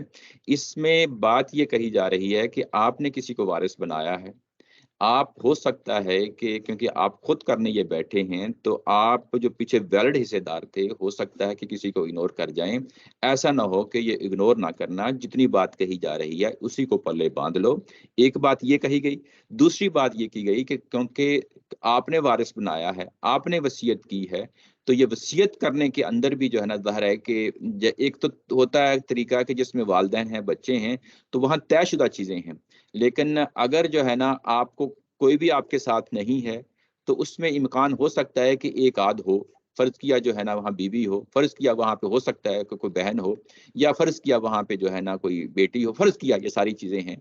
तो इन सब चीजों को इग्नोर करके करने बैठे और कहें कि जो है ना अब मैं इसको यूं और यूं कर दूंगा, तो ये कोई भी चीज कहीं भी जो है ना डंडी नहीं मारनी। असल किसी को नुकसान नहीं पहुंचाना, ख्वाह वो वसीयत का मामला है, ख्वाह जो है ना किसी को वारिस बनाने का मामला है।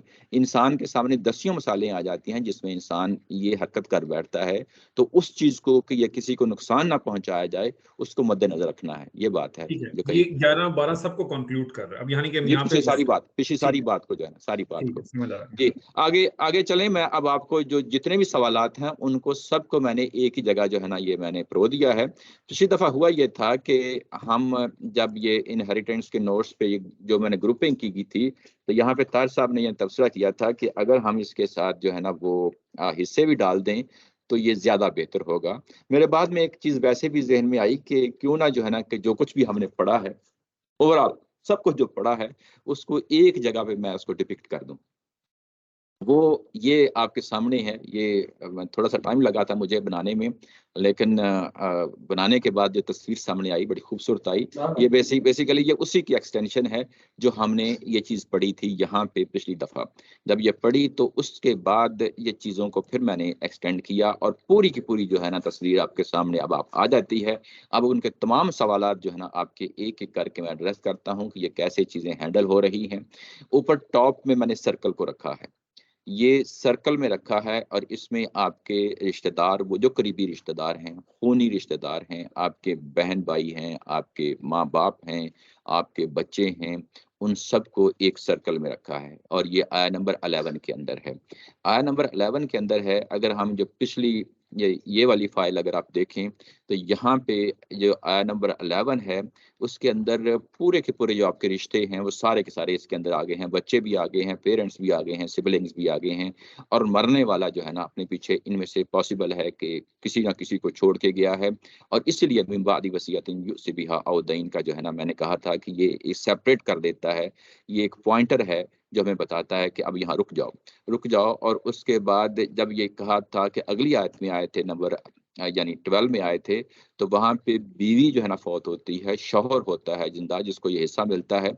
अब जब बीवी फौत हुई है तो बीवी के जो बाकी रिश्तेदार हैं वो भी जो है ना ज़ाहिर है कि आया नंबर 11 में पड़े हुए हैं। यानी यहाँ पे 12 में पहले हिस्से में जहाँ मेरा कर्सर है, जब बीवी फौत हुई तो बीवी फौत होने का क्या मतलब है कि शौहर को हिस्सा दे दो, लेकिन साथ ये कहा कि वल्द, अगर वल्द है तो वल्द का हिस्सा जो है ना वो कहाँ पे डिफाइन होगा, वो आया नंबर 11 के अंदर है। फर्ज किया कि इस बीवी के जो है ना माँ बाप हैं, माँ बाप हैं तो वो कहाँ डिफाइन हुए हैं, आय नंबर 11 के अंदर डिफाइन हुए हैं। फर्ज किया कि औलाद नहीं है और बहन भाई हैं और माँ बाप हैं, तो उनका कहाँ बहन भाइयों का हिस्सा डिफाइन हुआ है, वो आय नंबर 11 के अंदर है। ऐसे ही जब मैंने शौहर की बात की थी तो मैंने कहा था कि यहाँ पे शौहर मर गया है दूसरी तरफ पे और बीवी जो है ना बच गई है, तो शौहर की जो है ना औलाद है, शौहर के माँ बाप हैं, शौहर के बहन भाई हैं, तो वो कहाँ पे उनका हिस्सा डिफाइन हुआ है, तो वो मैंने कहा था 11 में। तो गोया के यूं कहें कि ये राइट साइड से भी ये ऊपर को जा रही है बात, इधर से इधर जा रही है, और लेफ्ट साइड से भी बात इधर से उधर जा रही है, पिरामिड बन रहा है, टॉप की तरफ चीजें जो है ना मूव हो रही हैं। अब इसको मैंने एक्सटेंड किया तो यहाँ पे अगर आप नीचे देखें तो नीचे हस्बैंड लिखा है और वाइफ लिखा है। अब यानी शौहर फौत हुआ है तो उनके हिस्से जो है ना वो पेरेंट्स हैं, ऊपर चिल्ड्रन हैं और सिबलिंग हैं, इन सब के हिस्से जो है ना एक एक करके दिए हैं। इनमें जाने की जरूरत नहीं है मुझे, इसलिए कि जाहिर है कि हम बड़ी तफसील के साथ पीछे पढ़ आए हैं। चिल्ड्रन में अगर देखें तो 4 ऑप्शन हैं कि अगर सिर्फ बच्चे हों, बच्चे और बहन, बच्चे और बेटे और बेटियां हों, या सिर्फ बेटियां हों, या सिर्फ एक बेटी हो, ये 4 ऑप्शन हैं। अगर पेरेंट्स हैं तो पेरेंट्स के अंदर 3 ऑप्शन हैं। अगर पेरेंट्स यानी मरने वाले के बच्चे हैं तो माँ और बाप को जो है ना ये मिल जाएगा। अगर पेरेंट्स के साथ जो है ना सिर्फ पेरेंट्स हैं, अकेले पेरेंट्स हैं, तो माँ को 1/3 और बाप को 2/3 मिल जाएगा। अगर जो है ना मरने वाले के सिर्फ पेरेंट्स हैं और बहन भाई हैं, तो उस सूरत में भी माँ और बाप को ये मिल जाएगा पेरेंट्स में। यानी पेरेंट्स के भी 3 ऑप्शन हैं, चिल्ड्रन के जो है ना 4 ऑप्शन है, ये हमने पढ़े। साथ लेफ्ट साइड पे ब्लू कलर का जो है ना ये मैंने मार्क किया है, ये आयत है। और ऐसे ही जब पेरेंट्स की तरफ आए हैं तो लेफ्ट साइड पे मैंने जो है ना ब्लू कलर एरो के साथ जो है ना ये पॉइंट किया है कि ये मैंने कहाँ से लिया है। उसके बाद सिबलिंग्स की बारी आती है कि जिसमें सिर्फ जो है ना आपके बच्चे ना हों, ये बड़ी इंपॉर्टेंट चीज़ है। सिबलिंग्स की तरफ हम तभी जाएंगे कि जब बच्चे ना हों और जो है ना पेरेंट्स हैं आपके साथ, तो फिर जो है ना सिबलिंग्स के ये हिस्से हैं, इसके भी 4 ऑप्शन हैं। और ये कहाँ से लिया, ये इस आयत से लिया। उसके बाद आ जाते हैं हस्बैंड की तरफ। हस्बैंड जो है ना वो शौहर है। शौहर जो है ना वो उसके भी ज़ाहिर है कि 2 हिस्से हैं, या बीवी फौत होती है तो यहाँ पे दोनों ऑप्शन दे दिए हैं इस साइड पे। और जब जो है ना शौहर फौत होता है तो बीवी के लिए जो है ना वो क्या है, वो भी जो है ना इस साइड पे दे दिया और उसके बाद उसको आया भी यहाँ पे कर दिया है। अगर फर्ज किया कि एक शख्स जो है ना बैचलर फौत होता है, बैचलर यानी ये कि उसने शादी नहीं की, अगर फर्ज किया शादी की है और उसकी बीवी फौत हो चुकी है, यानी पीछे किसी को नहीं छोड़ के गया, यानी किसी को जब मैं कह रहा हूँ तो इसका मतलब ये है कि बीवी फौत हुई है, शौहर नहीं है, शौहर फौत हुआ तो बीवी नहीं है, ये सूरत हाल भी हो सकती है, और आगे औलाद भी नहीं है, ये है। तो फिर हम जो है ना कैसे जो है ना ऊपर को जाएंगे। बीवी की सूरत में जब हम जाते हैं तो ऊपर जो है ना सिबलिंग्स हैं, चिल्ड्रन हैं, पेरेंट्स हैं। हस्बैंड की सूरत में भी ऊपर ये चीजें हैं, और आपस में भी इनका ताल्लुक है, हस्बैंड और वाइफ का भी आपस में जो है ना हिस्से जो है ना तकसीम हो रहे हैं। लेकिन बैचलर की सूरत में जो है ना वाइफ और हस्बैंड नहीं है, तो ऊपर क्या होगा, ऊपर जो है माँ बाप होंगे या बहन भाई होंगे। ये सारे जो है इसके अंदर इम्कानात हैं। तो ये बैचलर हमने कहाँ से लिया, ये आयत के अंदर नहीं है। ये खुद मालूम हो जाता है कि जब वाइफ और हस्बैंड का स्टेटस नहीं है तो बैचलर का स्टेटस होगा। तो ज़ाहिर है उसमें बच्चे फिर नहीं होंगे, लेकिन ऊपर बहन भाई और माँ बाप हो सकते हैं। तो ये बैचलर ये वहाँ से आ गया, इसके लिए कोई आयत का हवाला नहीं है। ज़ाहिर है कि ये अंडरस्टूड चीज़ है। ये आप यानी ये जो हिस्से हैं वाइफ और बैचलर और हस्बैंड, इसके हिस्से ऊपर वाले सर्कल के अंदर जो है ना बाकी जो वरासा हैं उनके अंदर तकसीम हो जाएंगे। ये चीज वाजे हो गई। जब ये चीज वाजे, एक ऑब्जर्वेशन है कि पेरेंट्स में दो ऑप्शन और भी हो सकती हैं कि अगर उसका सिर्फ माँ जिंदा है या बाप जिंदा है तो एक दो परम्यूटेशंस और भी बनेंगी। नहीं वो मैंने डाल दिया ना। आपने अच्छा mother if deceased has children, no children and parents are only heirs, ये नीचे लिखा है ना। अच्छा ठीक है, अच्छा वो सही, और आप समझ आ गई। अगर वो सिर्फ माँ बाप नहीं जिंदा और माँ जिंदा तो 1/3 बाकी बच जाएगा। वो जो नहीं वो बचता नहीं है। वो देखें जो माँ वाला जो हिस्सा है ना, जब हमने पढ़ा था कि अगर फर्ज किया कि बाप नहीं है माँ के लिए तो 100% मिल जाएगा, वरिसा हुआ अबवाहु से हमने कहा था। यहाँ कोई चीज नहीं बचती, कोई नहीं बचती चीज, माँ बाप में कोई नहीं बचती। के तौर पे एक निकाल दें तो ताकि आसानी हो जाए समझने के लिए कि अगर सिर्फ एक जिंदा हो तो उसमें मतलब इसको देख के ये लग रहा है कि ये सॉरी, इसके लिए मैं फिर आपको ये बताता हूँ कि पीछे जो है ना मैंने, अगर आप यहाँ पे जाएं ये फ्लो चार्ट्स, उसके अंदर ये सारी चीज एक्सप्लेन की हुई है। क्योंकि ये डायग्राम है, ये हाई लेवल पे था जिस बात है, सॉरी अच्छा ये हाई लेवल के है। पीछे फ्लो चार्ट्स जो है ना उसमें अंदर ये चीज बयान हो चुकी है। ये देखें, अगर मदर का शेयर जो अकेली है तो ये लिखा है 100%। ठीक है, मैं मतलब इससे एक ऑब्जर्वेशन थी क्योंकि आपने कितनी एफर्ट किया तो उसमें एक चलें, अगर आप कहते हैं तो मैं उस लेवल पर चला जाऊंगा, क्योंकि मैंने यहाँ पेरेंट्स में आगे फिर वो डिफाइन नहीं किया कि ये माँ और बाप है, बस हाई लेवल पे उस चीज को रखा है। ठीक है, अच्छा इसके बाद शौहर के लिए भी ऊपर जाना है, वाइफ के लिए भी ऊपर जाना है और बैचलर के लिए ऊपर जाना है। असल कोर चीज जो है यहाँ पे या तो बैचलर है या वाइफ है या हस्बैंड है, मरने वाला, ये तीनों हैं। अब उसके बाद आ जाएं जो अभी अभी हमने पढ़ा है वो है नॉमिनेटेड रिलेटिव। जो वाइफ और हस्बैंड के जो बैचलर के आपने में ये कंडीशंस अपनी अपनी जगह मौजूद है कोई ना कोई। जैसे आपने सिबलिंग्स में एक कंडीशन लिखी है, if deceased has no children and has siblings, यहाँ पर आपने एक कंडीशन के बाद ही सिबलिंग्स को रिलेट किया। जी जी, लेकिन मिसाल के तौर पे वाइफ है और ये जो आप यहाँ पर या बैचलर है, इनके अंदर जो कंडीशंस है फिर वो आप नहीं लिख रहे। कौन सी कंडीशन बताएं, वादे करें ना। जैसे आप वाइफ को आप नॉमिनेटेड रिलेटिव की तरफ कर रहे हैं तो कोई ना कोई कंडीशन के साथ ही नहीं वो जो कंडीशन है मैं बताता हूँ वो क्या है, अब उसी तरफ पढ़ना। अभी तो मैं बता रहे हैं लेकिन अगर जैसे ऊपर जा रहे हैं जी ऊपर क्या शो कर रहा है वाइफ के साथ, ऊपर ये शो कर रहा है वाइफ के साथ कि अब ये उसकी अपनी फैमिली है, ये उसके वैलिड वरासा हैं जो कुरान ने खुद बयान कर दिए। ऊपर ये बयान किया जा रहा है, या तो सिबलिंग हैं या चिल्ड्रन हैं या पेरेंट्स हैं या आपस में दोनों हैं, मियाँ बीवी। यानी जो ताल्लुक है रिश्तेदारों के साथ वो या तो नस्बी है, नस्बी ये कि वो आपके वालिदैन हैं या आपके बच्चे हैं या आपके बहन भाई हैं, ऊपर सर्कल में बयान कर दिए हैं, या मियाँ और बीवी का आपस में रिश्ता है, वो दोनों आपस में हैं। अब हमने नीचे आना है ना, नॉमिनेटेड जो है ना रिलेटिव पे आना है। अब मैंने स्टार्ट करने लगा हूँ, ऊपर वाली चीज वादे हो गई, क्लियर हो गई, कोई उसमें इशू तो नहीं है। वाइफ जो डिसीज्ड है, नीचे वाइफ है और नीचे हस्बैंड है। जी तो डिसीज्ड खुद कौन कहाँ किस बॉक्स से डिसीज जो है वो मैंने बताया कि या तो वाइफ है या बैचलर है या हस्बैंड। ये नीचे जो है ना ये ऊपर जो है ये पूरी ट्री बनाई है। तो वाइफ डिसीज्ड है, हाँ जी उसका रिलेशन फिर ऊपर की तरफ शो कर रहा है कि सिबलिंग्स चिल्ड्रन। ये क्या चक्कर तो उल्टा हो गया। क्या हो गया? वाइफ तो मोरिस है, फाइन वो माता रखते हैं, ये तो आप इसको हिस्सा दे रहे हैं उसका है। इसीलिए मुझे भी कंफ्यूजन हो रही है कि वहां पर फिर कंडीशन होगी। देखें, वाइफ मरती है तो शौहर को हिस्सा मिलता है, ये तो वाज़ेह है। अच्छा वाइफ मरती है तो शौहर को हिस्सा मिलता है ना, शौहर मरता है तो वाइफ को हिस्सा मिलता है, ये तो चीज वाज़ेह है। थोड़ा सा वैसे कॉम्प्लिकेटेड हो गया डायग्राम जी। मेरा जो मैंने रिक्वेस्ट की थी उन टेबल्स के अंदर आप लिख देते हैं। ये डायग्राम अक्सर मुझे समझ आ रहा है, मुझे कॉम्प्लिकेटेड हो गया, समझ गया। के ऊपर ऐसे करके ना समझना मुश्किल हो जाएगा। जी अच्छा, ये चीज तो वाज़ेह, ये चीज वाज़ेह है कि जब ये शौहर फौत होता है तो वाइफ को हिस्सा मिलता है। शौहर के जब फौत हुआ है तो उसके बहन भाई भी हो सकते हैं, उसके अपनी औलाद भी हो सकती है, उसके माँ बाप भी हो सकते हैं, वो कहाँ हिस्सा है, वो ऊपर बयान हुआ है, ये चीज़ वादे हो गई। ऐसे ही जब जो है ना वाइफ फौत होती है तो वाइफ के जो है ना शौहर या तो होगा, शौहर के साथ उसके अपनी औलाद होगी या माँ बाप होंगे या बहन भाई होंगे, वो कहाँ पे हैं, वो ज़ाहिर है ऊपर सर्कल के अंदर बयान किए गए हैं, ऊपर को जाना ये चीज़ जा रही है, ये चीज़ वादे हो गई। एक डायग्राम ये भी बननी चाहिए आप बता सकते हैं मुझे अच्छी तरीके से। जी जी ये तो ठीक है, थ्योरी है ना सारी सारी। जी जी अगर एक बंदा मर गया सही। और हम बैठ जाएं कि अच्छा भी अब इसके साथ कर रहे हैं, कौन से सवाल इस तरतीब से पूछे जाएंगे?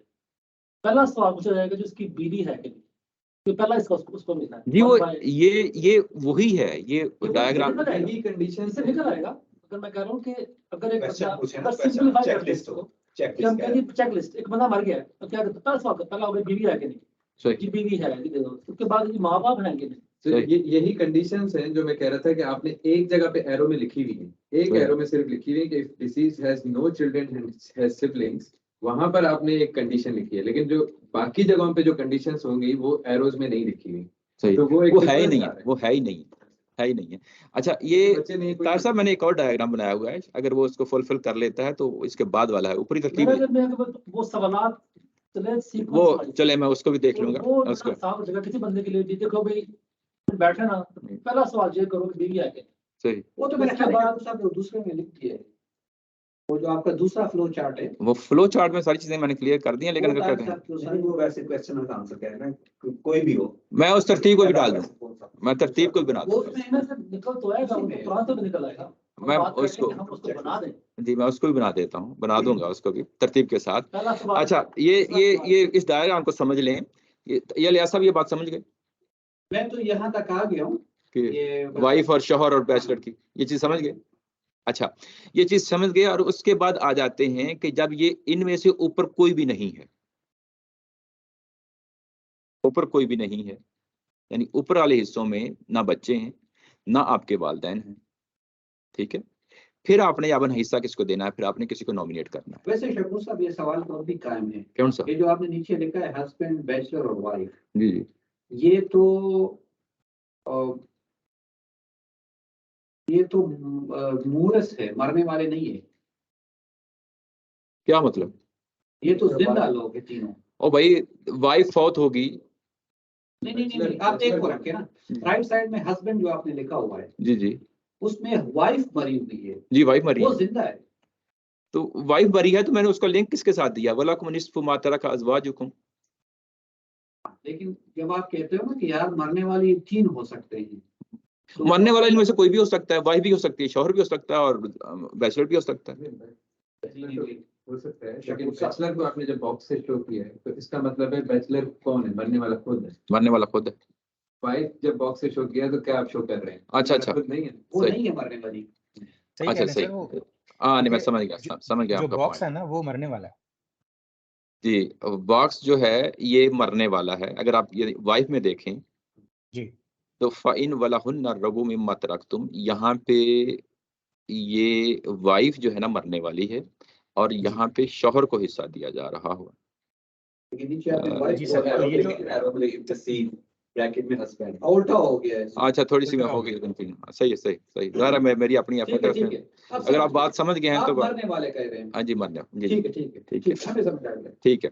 अच्छा, उसके बाद जब ऊपर वाले हिस्सों में से कोई भी नहीं है, यानी ऊपर वाले हिस्सों में अगर चिल्ड्रन है तो आपने किसी को नॉमिनेट नहीं करना, नॉमिनेट नहीं करना, और अगर आपके पास पेरेंट्स हैं तो फिर भी नॉमिनेट नहीं करना, और पेरेंट्स के साथ जो है ना अगर बहन भाई हैं तो फिर भी आपने किसी को नॉमिनेट नहीं करना।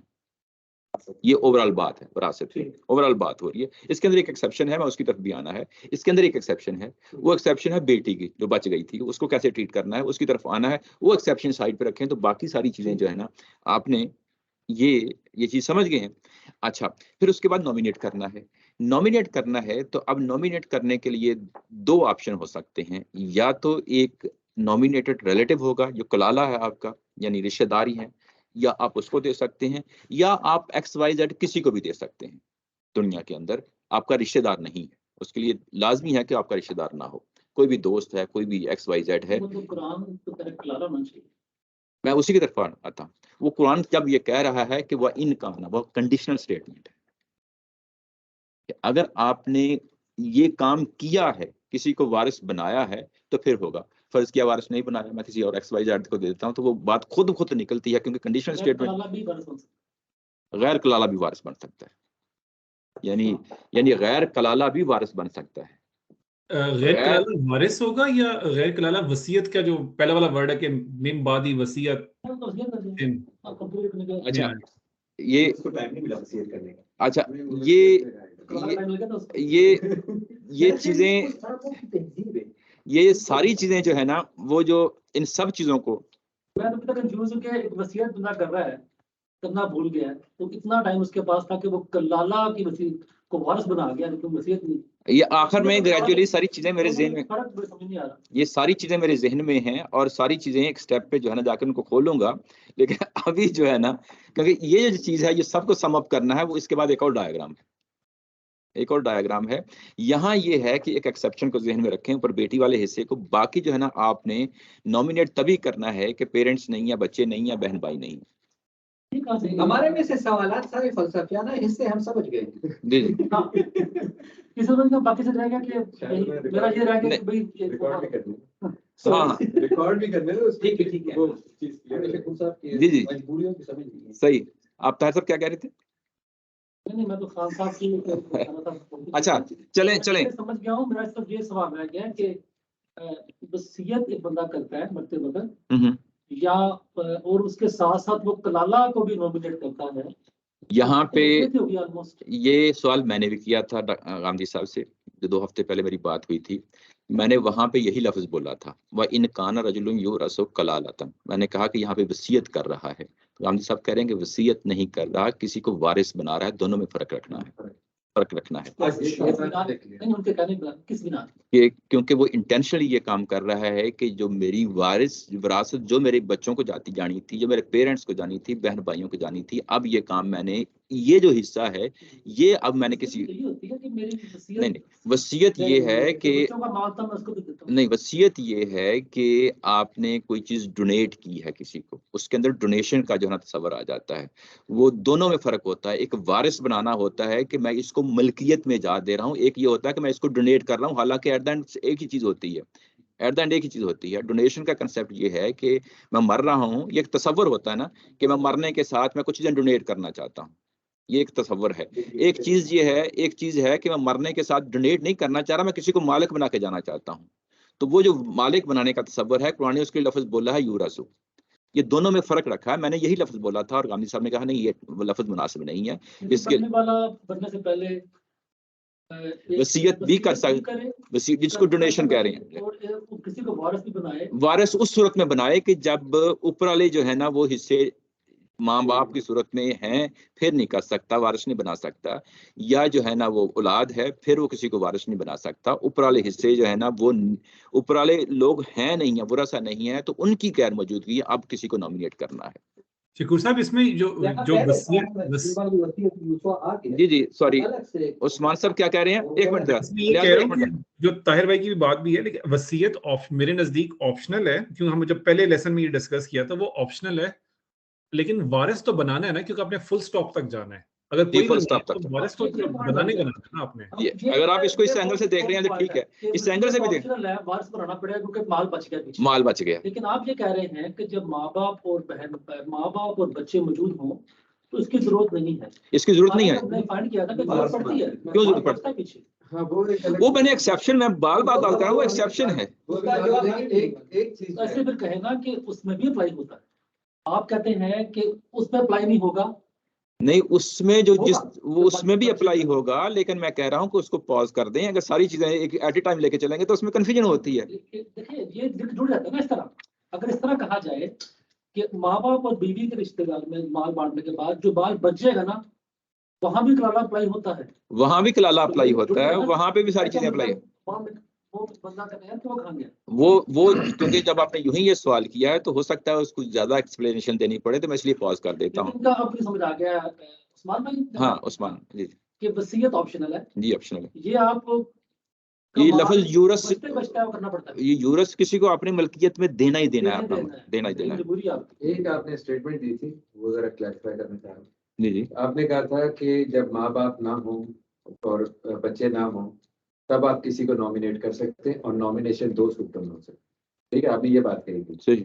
लेकिन ये जो पर्सन की नॉमिनेशन है वसीयत वाली, वो तो उस सूरत में भी हो सकती है कि वो मौजूद। जी वो तो मौजूद। हाँ, तो वो आप वो तो मैंने डोनेशन के लफ्ज से और मिल्कियत के लफ्ज से समझाने की मैंने कोशिश की थी, वो एक सेपरेट चीज है। तो इसका मतलब है कि माँ बाप हो और बच्चे हों तब भी आप वसीयत कर सकते हैं, वो फिर वो वसीयत। लेकिन ये जो लफ्ज मैं बोल रहा हूँ यहाँ पे यूरस का लफ्ज, यूरस की बात नहीं, इसको कभी वसीयत के साथ लिंक ना करें। मैं सिर्फ ये कह रहा हूँ नॉमिनेशन का तस्वर जो है ये जो यूरस से, क्योंकि कुरान शरीफ के अंदर हर जगह वसीयत का जो आया है ना वो अलग हो जाता है, वो अलग हो जाता है, वो हर जगह अलग। मैं इसीलिए कह रहा हूँ कि वो जो आपने स्टेटमेंट दी थी उससे वो चीज नलिफाई हो जाती है, इसलिए मैं उसको सही कर रहा हूँ कि वो वसीयत आप कर सकते हैं माँ बाप हो ना हो। अच्छा, मेरा ख्याल है इसको कंप्लीट कर लेते हैं, तो फिर जो है ना उसको ये सवाल काफी आता है। अगर खत्म कर ले तो उसके बाद सवाल ही कर लेंगे, क्योंकि आगे नहीं जाना चाहिए। जी जी। अच्छा, ये यहाँ पे जो अभी आया पड़ी थी वह इनकाना रजुलन यूरसु कलालतन, ये नॉमिनेटेड रिलेटिव है आपका। अगर आप, क्योंकि इन से शुरू हुआ था तो ये कंडीशन क्लॉज है, अगर आपने किसी XYZ को दे दिया है तो वो आपका नॉमिनेटेड पर्सन है, रिलेटिव नहीं है। जब नॉमिनेटेड पर्सन है तो इसका मतलब ये है कि उसके बाद वो 100% उसके पास चला जाएगा। आप नॉमिनेट जिसको कर रहे हैं वो 1 भी हो सकता है, 10 भी हो सकते हैं। अगर फर्ज किया 10 हैं तो 10 को 10 जिस तरीके से आपने तकसीम किया उस तरीके से वो तकसीम हो जाएंगे। इसमें कुरान कोई इंटरफेयर नहीं कर रहा। कुरान ये कह रहा है कि वह इनकान कंडीशनल स्टेटमेंट में आया है। कंडीशनल स्टेटमेंट का मतलब ये है कि अगर आपने ये रिश्तेदारों का हिस्सा देना है तो वहां पर लाजमी है कि आप रिश्तेदारों के बहन भाइयों को भी शामिल कर लो।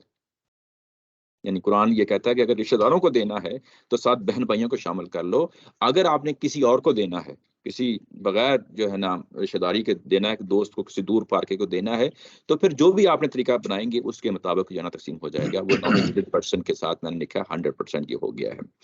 अच्छा, उसके बाद आखिरी ऑप्शन जो है सबसे आखिर में जो नीचे दिया हुआ है, ये आप देखें, ये अगर आप देखें तो ये लिखा है डॉटर्स, सिस्टर्स और बैलेंस शेयर लिखा है नीचे मैंने, कि डॉटर्स और सिस्टर्स का जो ऊपर बैलेंस शेयर जो बच जाता है उसको फिर हमने क्या करना है।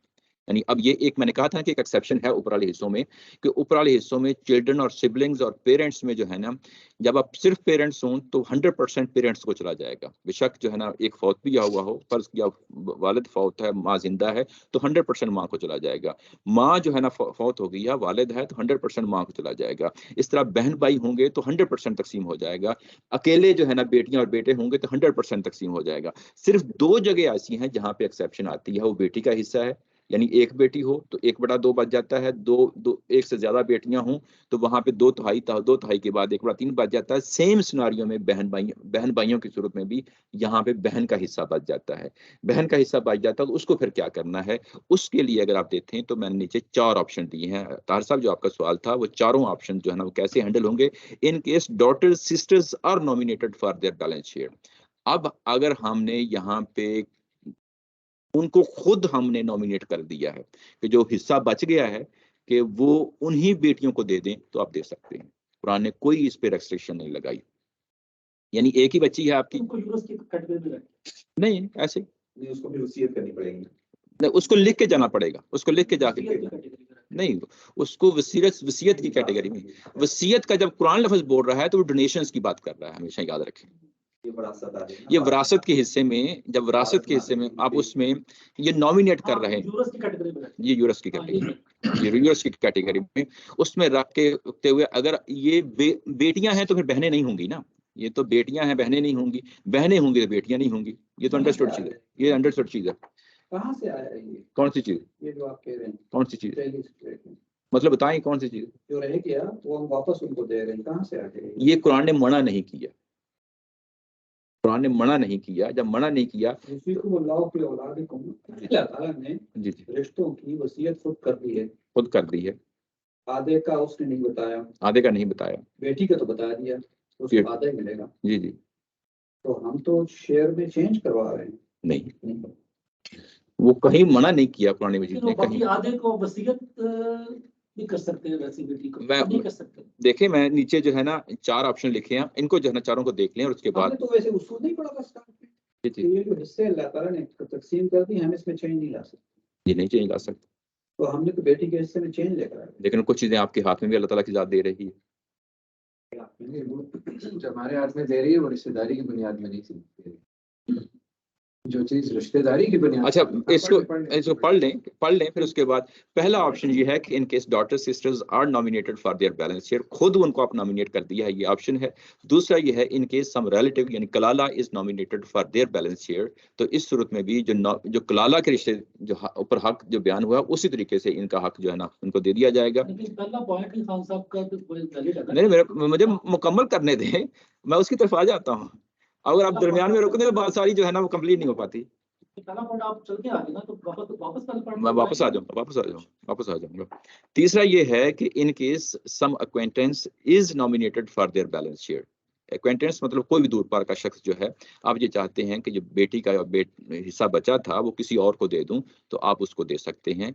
इन case no one is nominated for their balance share, तो फिर क्लोज मेल रिलेटिव आ जाएगा, ये उसको दे दिया जाएगा। ये मैंने कहाँ से लिया है, ये उस्ताद मोहतरम की जो है ना, तो वो जो कुरान मजीद की आयत है जिसमें ये कहा गया कि ला तदरूना अय्युहुम अक़रबु लकुम नफ़अ, उस सूरत में यानी जिसके लिए हदीस भी आती है अलहिकुल फराइज़ा बि अहलिहा फमा बकिया हुआ फहुवा लि औला रजुलिन ज़कर, कि जो चीज़ बच जाती है वो करीबी किसी रिश्तेदार मर्द को दे दो।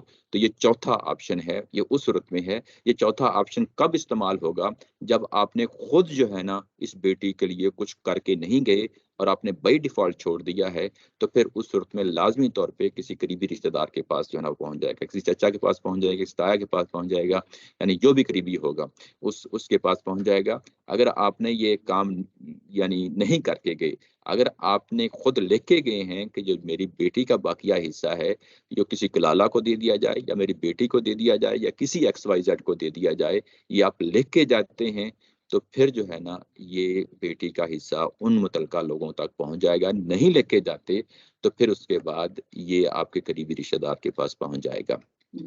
सवाल जो है खान साहब का सवाल ये है कि हम बेटी को जो है ना हम क्यों दे रहे हैं, किस बेस पे दे रहे हैं। वो बेस ये है जैसा कि जो है ना हम ऊपर पढ़ा आया है कि एक स्टेज पे अल्लाह ताला की ज़ात जो है ना ये हिस्से आपके हाथों से भी दिलवाना चाहती है। वो हिस्सा क्या है कि वो हिस्सा ये है वह इनकान रजुलुन युरसु कलालतन से है। बेटी भी कलाला में आ सकती है? नहीं, बेटी कलाला में नहीं, तो ये तो आयत में नहीं होती। नहीं वो उसके अंदर अगर वो मर्द हो जिसको वारिस वो पूरी जो है ना आयत का जो मफहूम निकलता है वो ये निकलता है कि जब आपके पास कोई भी रिश्तेदार नहीं है तो उस सूरत में अब हमने क्या करना है। फिर हमने यानी दो ऑप्शन है, या तो आप किसी को XYZ को दे दें या किसी कैसे बता रहे हैं? जी मुझे अभी ये बात कंप्लीट करने दें कि आप उस सूरत में क्या करते हैं कि किसी कलाला रिश्तेदार को जो है ना वो चीज़ दे देते हैं, कलाला रिश्तेदार को दे देते हैं। तो ये इससे हमें ये पता चला कि अच्छा ये जो माल है अगर जो है ना ऊपर ना माँ बाप हैं ना बहन भाई हैं ना औलाद है तो उस सूरत में हमने किसी को दे सकते हैं। ये कैसे एस्टेब्लिश किया क्या चीज़ के ऊपर माँ बाप बहन भाई नहीं है तो हम दे सकते हैं, ये आपने कहाँ से एस्टेब्लिश किया? ये अभी तक justify नहीं हुआ। देखो ये जो ऊपर नहीं है वो तो अल्लाह ताला की खुद ऊपर बयान किए हुए हैं ना। ये सब नहीं है फिर आप कलाला को देंगे, ये आपने ये उस आयत में भी ब्रैकेट में रानी साहब ने लिखा हुआ है कि उन वारसों के अदम मौजूदगी में, ये अभी तक पहले आपने ये एस्टेब्लिश कैसे किया? अच्छा ये क्योंकि ज़ाहिर है कि आप पिछले लेक्चर्स में हमारे नहीं थे, तो यही चीज़ जो है ये जो आपके सामने डायग्राम बना हुआ है वाइफ और हस्बैंड का बना हुआ है, इसमें पिछली दफ़ा भी हमने यही कहा था कि देखो जो वाइफ और हस्बैंड हैं ये जब शेयर बयान किए हैं तो इनके शेयर्स के साथ ना माँ बाप का हिस्सा बयान हुआ है ना बहन भाई का हिस्सा बयान हुआ है ना औलाद का हुआ है। ये हम ये देख रहे हैं कि असल में ये फौत हो रहे हैं, या वाइफ फौत हो रही है या हस्बैंड फौत हो रहा है या कोई बैचलर फौत हो रहा है, ये इन तीनों में से कोई और नहीं है जो फौत हो रहा है। ये तीन ही जो है ना। ये पॉइंट बड़ा वैलिड है कि इन वारसी के अदम मौजूदगी में जी जी ये वाकई कहाँ से आया, क्योंकि जो वारस वो होंगे तब भी हिस्सा बच जाता है, तब भी ये अप्लाई हो जाता है। क्योंकि अगर आप ये ब्रैकेट निकाल दें देखें थोड़ी देर के लिए अगर निकाल तब भी ये अप्लाई हो जाता तो इसका मतलब ये है कि इन वारसों की मौजूदगी में जो बाकी बच जाता है ये प्रायोरिटी जरूर फिर कलाला की होगी। है। फिर आप किसी और को पहले नहीं दे सकते, किसी और के बारे में वसीयत भी नहीं कर सकते, क्योंकि आपकी प्रायोरिटी फिर कलाला की पहले होगी अच्छा, ये बिल्कुल ये- मैच कर गया मेरे से, ये- मैं सवाल और मुझे वैसे ये- मुझे डिफरेंट देखो, अगर आप चीज समझ गए हैं तो इसमें देखो लॉजिकली बात का जो है ना, आप इस साइड से चीजों को पकड़ लेते हैं, बात का दूसरी साइड से पकड़ लेते हैं। ऑर्डर बनाया है ना, जी जी रिस्पेक्टफुली जी जी इसका ऑर्डर भी अगर हम कुरान से शुरू करें, जी जी पहला उन्होंने लिखा है बेटी का, जी जी बेटी तो हम बाहर से लेके आ रहे हैं, सही पहला ऑर्डर चाहिए कि कलाला का हो। कुरान तो पहले कलाला की बात कर रहा है, रिश्तेदार की जो बेटी नहीं हो सकती, सही तो पहला होना चाहिए कि अगर कलाला को नॉमिनेट करें तो ये हिस्सा, सही। फिर दूसरा आप कहें कि नहीं, कलाला को नॉमिनेट करें तो पहला ये हिस्सा है, तो उसके अंदर बहुत बड़ा प्रॉब्लम है। कलाला को जब आप नॉमिनेट करेंगे तो उसको तो फिर ज़ाहिर है कि हो सकता है आपकी सारी की सारी प्रॉपर्टी चली जाए। नहीं जा सकती ना, क्यों? क्योंकि कलाला को वही नॉमिनेट करेंगे जो बच जाएगा। वरना कलाला तो करेंगे ना, कलाला को अब ठीक है, अब कलाला को हम उससे ज्यादा कर नहीं सकते। तो क्योंकि वो जो कलाला ये- कलाला कलाला तक नहीं पहुंचने सकते के ना, लिए तरतीब कुरान पाक क्या है, ऐसे करो ऐसे करो ऐसे करो। कलाला तक पहुंचने के लिए जरूरी है तो कि हाँ, पहले पहुंचने के लिए होगा ना सर। पहले जो अल्लाह ताला की जात ने जो हिस्से रखे हैं वो दे दिए जाएं। एग्जैक्टली वही तो हम कह रहे हैं। हाँ, तो अगर बाकी बच जाएगा तो कलाला को देंगे। जी ऐसे ही तो पहला पॉइंट उसका होना, क्या हुआ? इस आखिरी नॉमिनेशन की आयत में सबसे पहला हक कलाला का है, बेटी के बजाय। नहीं, हिस्से देने के बाद किसी देने के बाद हिस्से देने के बाद नॉमिनेशन की आयत में पहुंचेंगे, हाँ, कुरान सही। पाक को वो follow बात एक ही है। तो पहला बात अगर आप बात को समझ गए हैं, बात एक नहीं, बात ये है कि क्या चीज कुरान के हिसाब से हाँ, सही बिल्कुल। बैठ रही है, जो सही है कुरान मजीद के हिसाब से, हम उसको देखेंगे। चले हम दोबारा से रिफ्रेश करके दोबारा से बताएं। एक मिनट रिफ्रेश करते हैं सारी बात को, बात करें। देखें, आपने दे दिया बीवी को, अगर शोहर मर गया तो उसकी बीवी को दे दिया, माँ बाप को दे दिया, औलाद को दे दिया, बच गया। अगर तो बच गया तो कलाला को दिया। फिर भी बचेगा ना असल में, मतलब बच्चे अगर होते तो नहीं, मिसाल के तौर पे इन हाँ, अगर सब बेटी के- है तो बचेगा, ठीक सही कह रहे हैं। इन सब के अगर हो गए बच गया तो प्रायोरिटी फिर कुरान में जिस प्रायोरिटी जिस ऑर्डर में चल रहा है वो कह रहा है कि अब आप कलाला को दो। अब कलाला जी। हमें क्या लग रहा और कलाला के लिए वो क्योंकि वसीयत नहीं है, वो तो वो रिश्तेदारी है, तो रिश्तेदारी की बुनियाद पे वो खुद ही डिवाइड हो। जी ऐसे ही। लेकिन अगर वो मिसाल के तौर पे आप बेटी को नॉमिनेट कर जाते हैं तो वो जो ऑर्डर है उसको आपने छेड़ दिया कुरान में लिख के, आपने फिर अच्छा, बात समझने की ज़ाहिर है कि वो अपनी अपनी अंडरस्टैंडिंग है, बात वही है, यानी नतीजा सेम निकलता है। नतीजा सेम नहीं निकलता ना। आपने वो बेटी को दे दिया ना, फिर वो कलाला जो बैठा हुआ था वो तो बैठा रह गया। बेटी को जो अगर कलाला के लिए आपको देखो, कलाला भी आपको नॉमिनेट करके जाना पड़ेगा। हाँ नॉमिनेट कर दिया है, कलाला को नॉमिनेट कर दिया। आपने पहले बेटी को नॉमिनेट कर दिया तो कलाला तो पीछे रह गया ना, देखो अगर तरतीब हम उल्टी कर देते कलाला को देना फर्ज तो नहीं है। कलाला को नहीं किया तो बस उसको नहीं मिलेगा। देखो कलाला जो है ना, गलत हुआ ना, कौन तो कह रहा है कलाला को नॉमिनेट।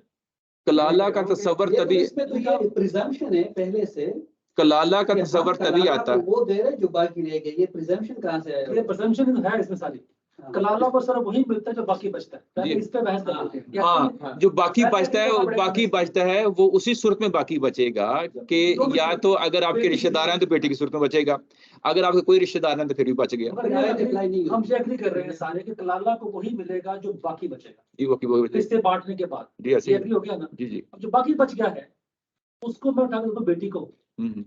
तो वो करना है मैंने, या मैं उसको पहले कलाला को दूं? कुरान पाक की आयत के मुताबिक कुरान पाक कह रहा है कि पहले कलाला को दो, बेटी को ना दो। बेटी को तो हम फिर बाहर से लेकर आए। वो कलाला करके वो ही कंडीशनल है ना। कह दिया कि जितना बाकी बच जाए, कोई कलाला नॉमिनेट नहीं किया, बेटी को दे दिया। कलाला जो है ना, कलाला जो है ना वो, अच्छा सुने, अच्छा इसमें एक और पॉइंट है, शायद वो मैं कन्वे नहीं कर पाया आप लोगों को। इसमें ये जो आयत आती है ना, वह इन काना रजुलन यूरसु कलालतन, ये किसके तहत आई है? ये आई है मियाँ और बीवी के हिस्सों के तहत आई है, ये अकेले नहीं आई। उसकी वजह यह है कि जहाँ पे भी इन आ रहा है, पीछे सब में देखें तो पीछे जो है ना वो एक्सेप्शंस आ रही हैं। वो इन की एक्सेप्शंस कहाँ कहाँ आ रही हैं बताता हूँ। ये देखें, जब बेटे और बेटी के हिस्से की लिज़्ज़करि मिस्लु हज़्ज़िल उन्सयैन, तो उसके बाद फ़इन का लफ्ज़ आया, व इन कानत वाहिदा, ये दूसरी इसके साथ जो है ना कंडीशन आई। वली अबवैहि के साथ भी जो है ना कंडीशन आती हैं, इन कान लहू वलद। उसके बाद ये किसके लिए? जब माँ बाप की बात होती है। उसके बाद जब आते हैं हम इसके लिए शौहर और बीवी के लिए आते हैं, तो उसके लिए कुरान कहता है वलाकुम निस्फु मा तरका अज़वाजुकुम इल्लम यकुल्लहुन्ना वलद। यानी यहाँ पे भी एक्सेप्शन की सूरत में लेके आ रहा है, इन की सूरत में लेके आ रहा है। ऐसे ही जो है ना वो मर्दों के लिए, या जिसे जब नीचे बात करता है कि वला हुन्ना, जब मर्द फौत होता है तो औरत को क्या मिलता है, वला हुन्ना रुबउ मिम्मा तरक्तुम इन लम यकुन, इन का लफ्ज ला रहा है, तो वह इन कान रजुलन, अब इन कंडीशन जो है ये किसके तहत आ रही है, ये मियाँ बीवी के तहत आ रही है। यानी मियाँ बीवी के तसलसल ही में ये बात कही जा रही है कि जो मियाँ बीवी है जो मरने वाले हैं वो मर रहे हैं। ये चीज से साबित नहीं करती ना कि आप बेटी को दे दो। हमारा सिर्फ बहस इनके ऊपर है, इस चीज के ऊपर है कि तरतीब है, जब करते हम आएंगे ना ऊपर से हम बांटते पहुंचेंगे, तो बाकी अगर माल बच चुका है जी उसका फैसला करना है। हाँ तो सही, कि हम मैं बेटी समझ को गया, दें, मैं हम समझ। अगर कुरान को फॉलो करते हुए चलेंगे तो वो कलाला को देंगे। अच्छा, और कलाला उस सूरत में मुकर्रर करना पड़ेगा, क्योंकि वो बात जो इन्होंने भी कही थी कि आप बेटी के शेयर को, अच्छा आप ये कह रहे हैं कि बेटी को नहीं मिलेगा, कलाला को मिलेगा। कलाला को अगर मिलेगा। भूल का तो अलग बात है, जो रिजर्व कहेगा और वो नहीं करके गया तो फिर तो अच्छा ये आपका वैलिड क्वेश्चन है। मेरी बैठे तो पहले लड़ा हो करेगा। मेरी जो है ना आगे एक आध हफ्ते में दोबारा मुलाकात, यानी ऑनलाइन बात होने वाली है आपके सबसे।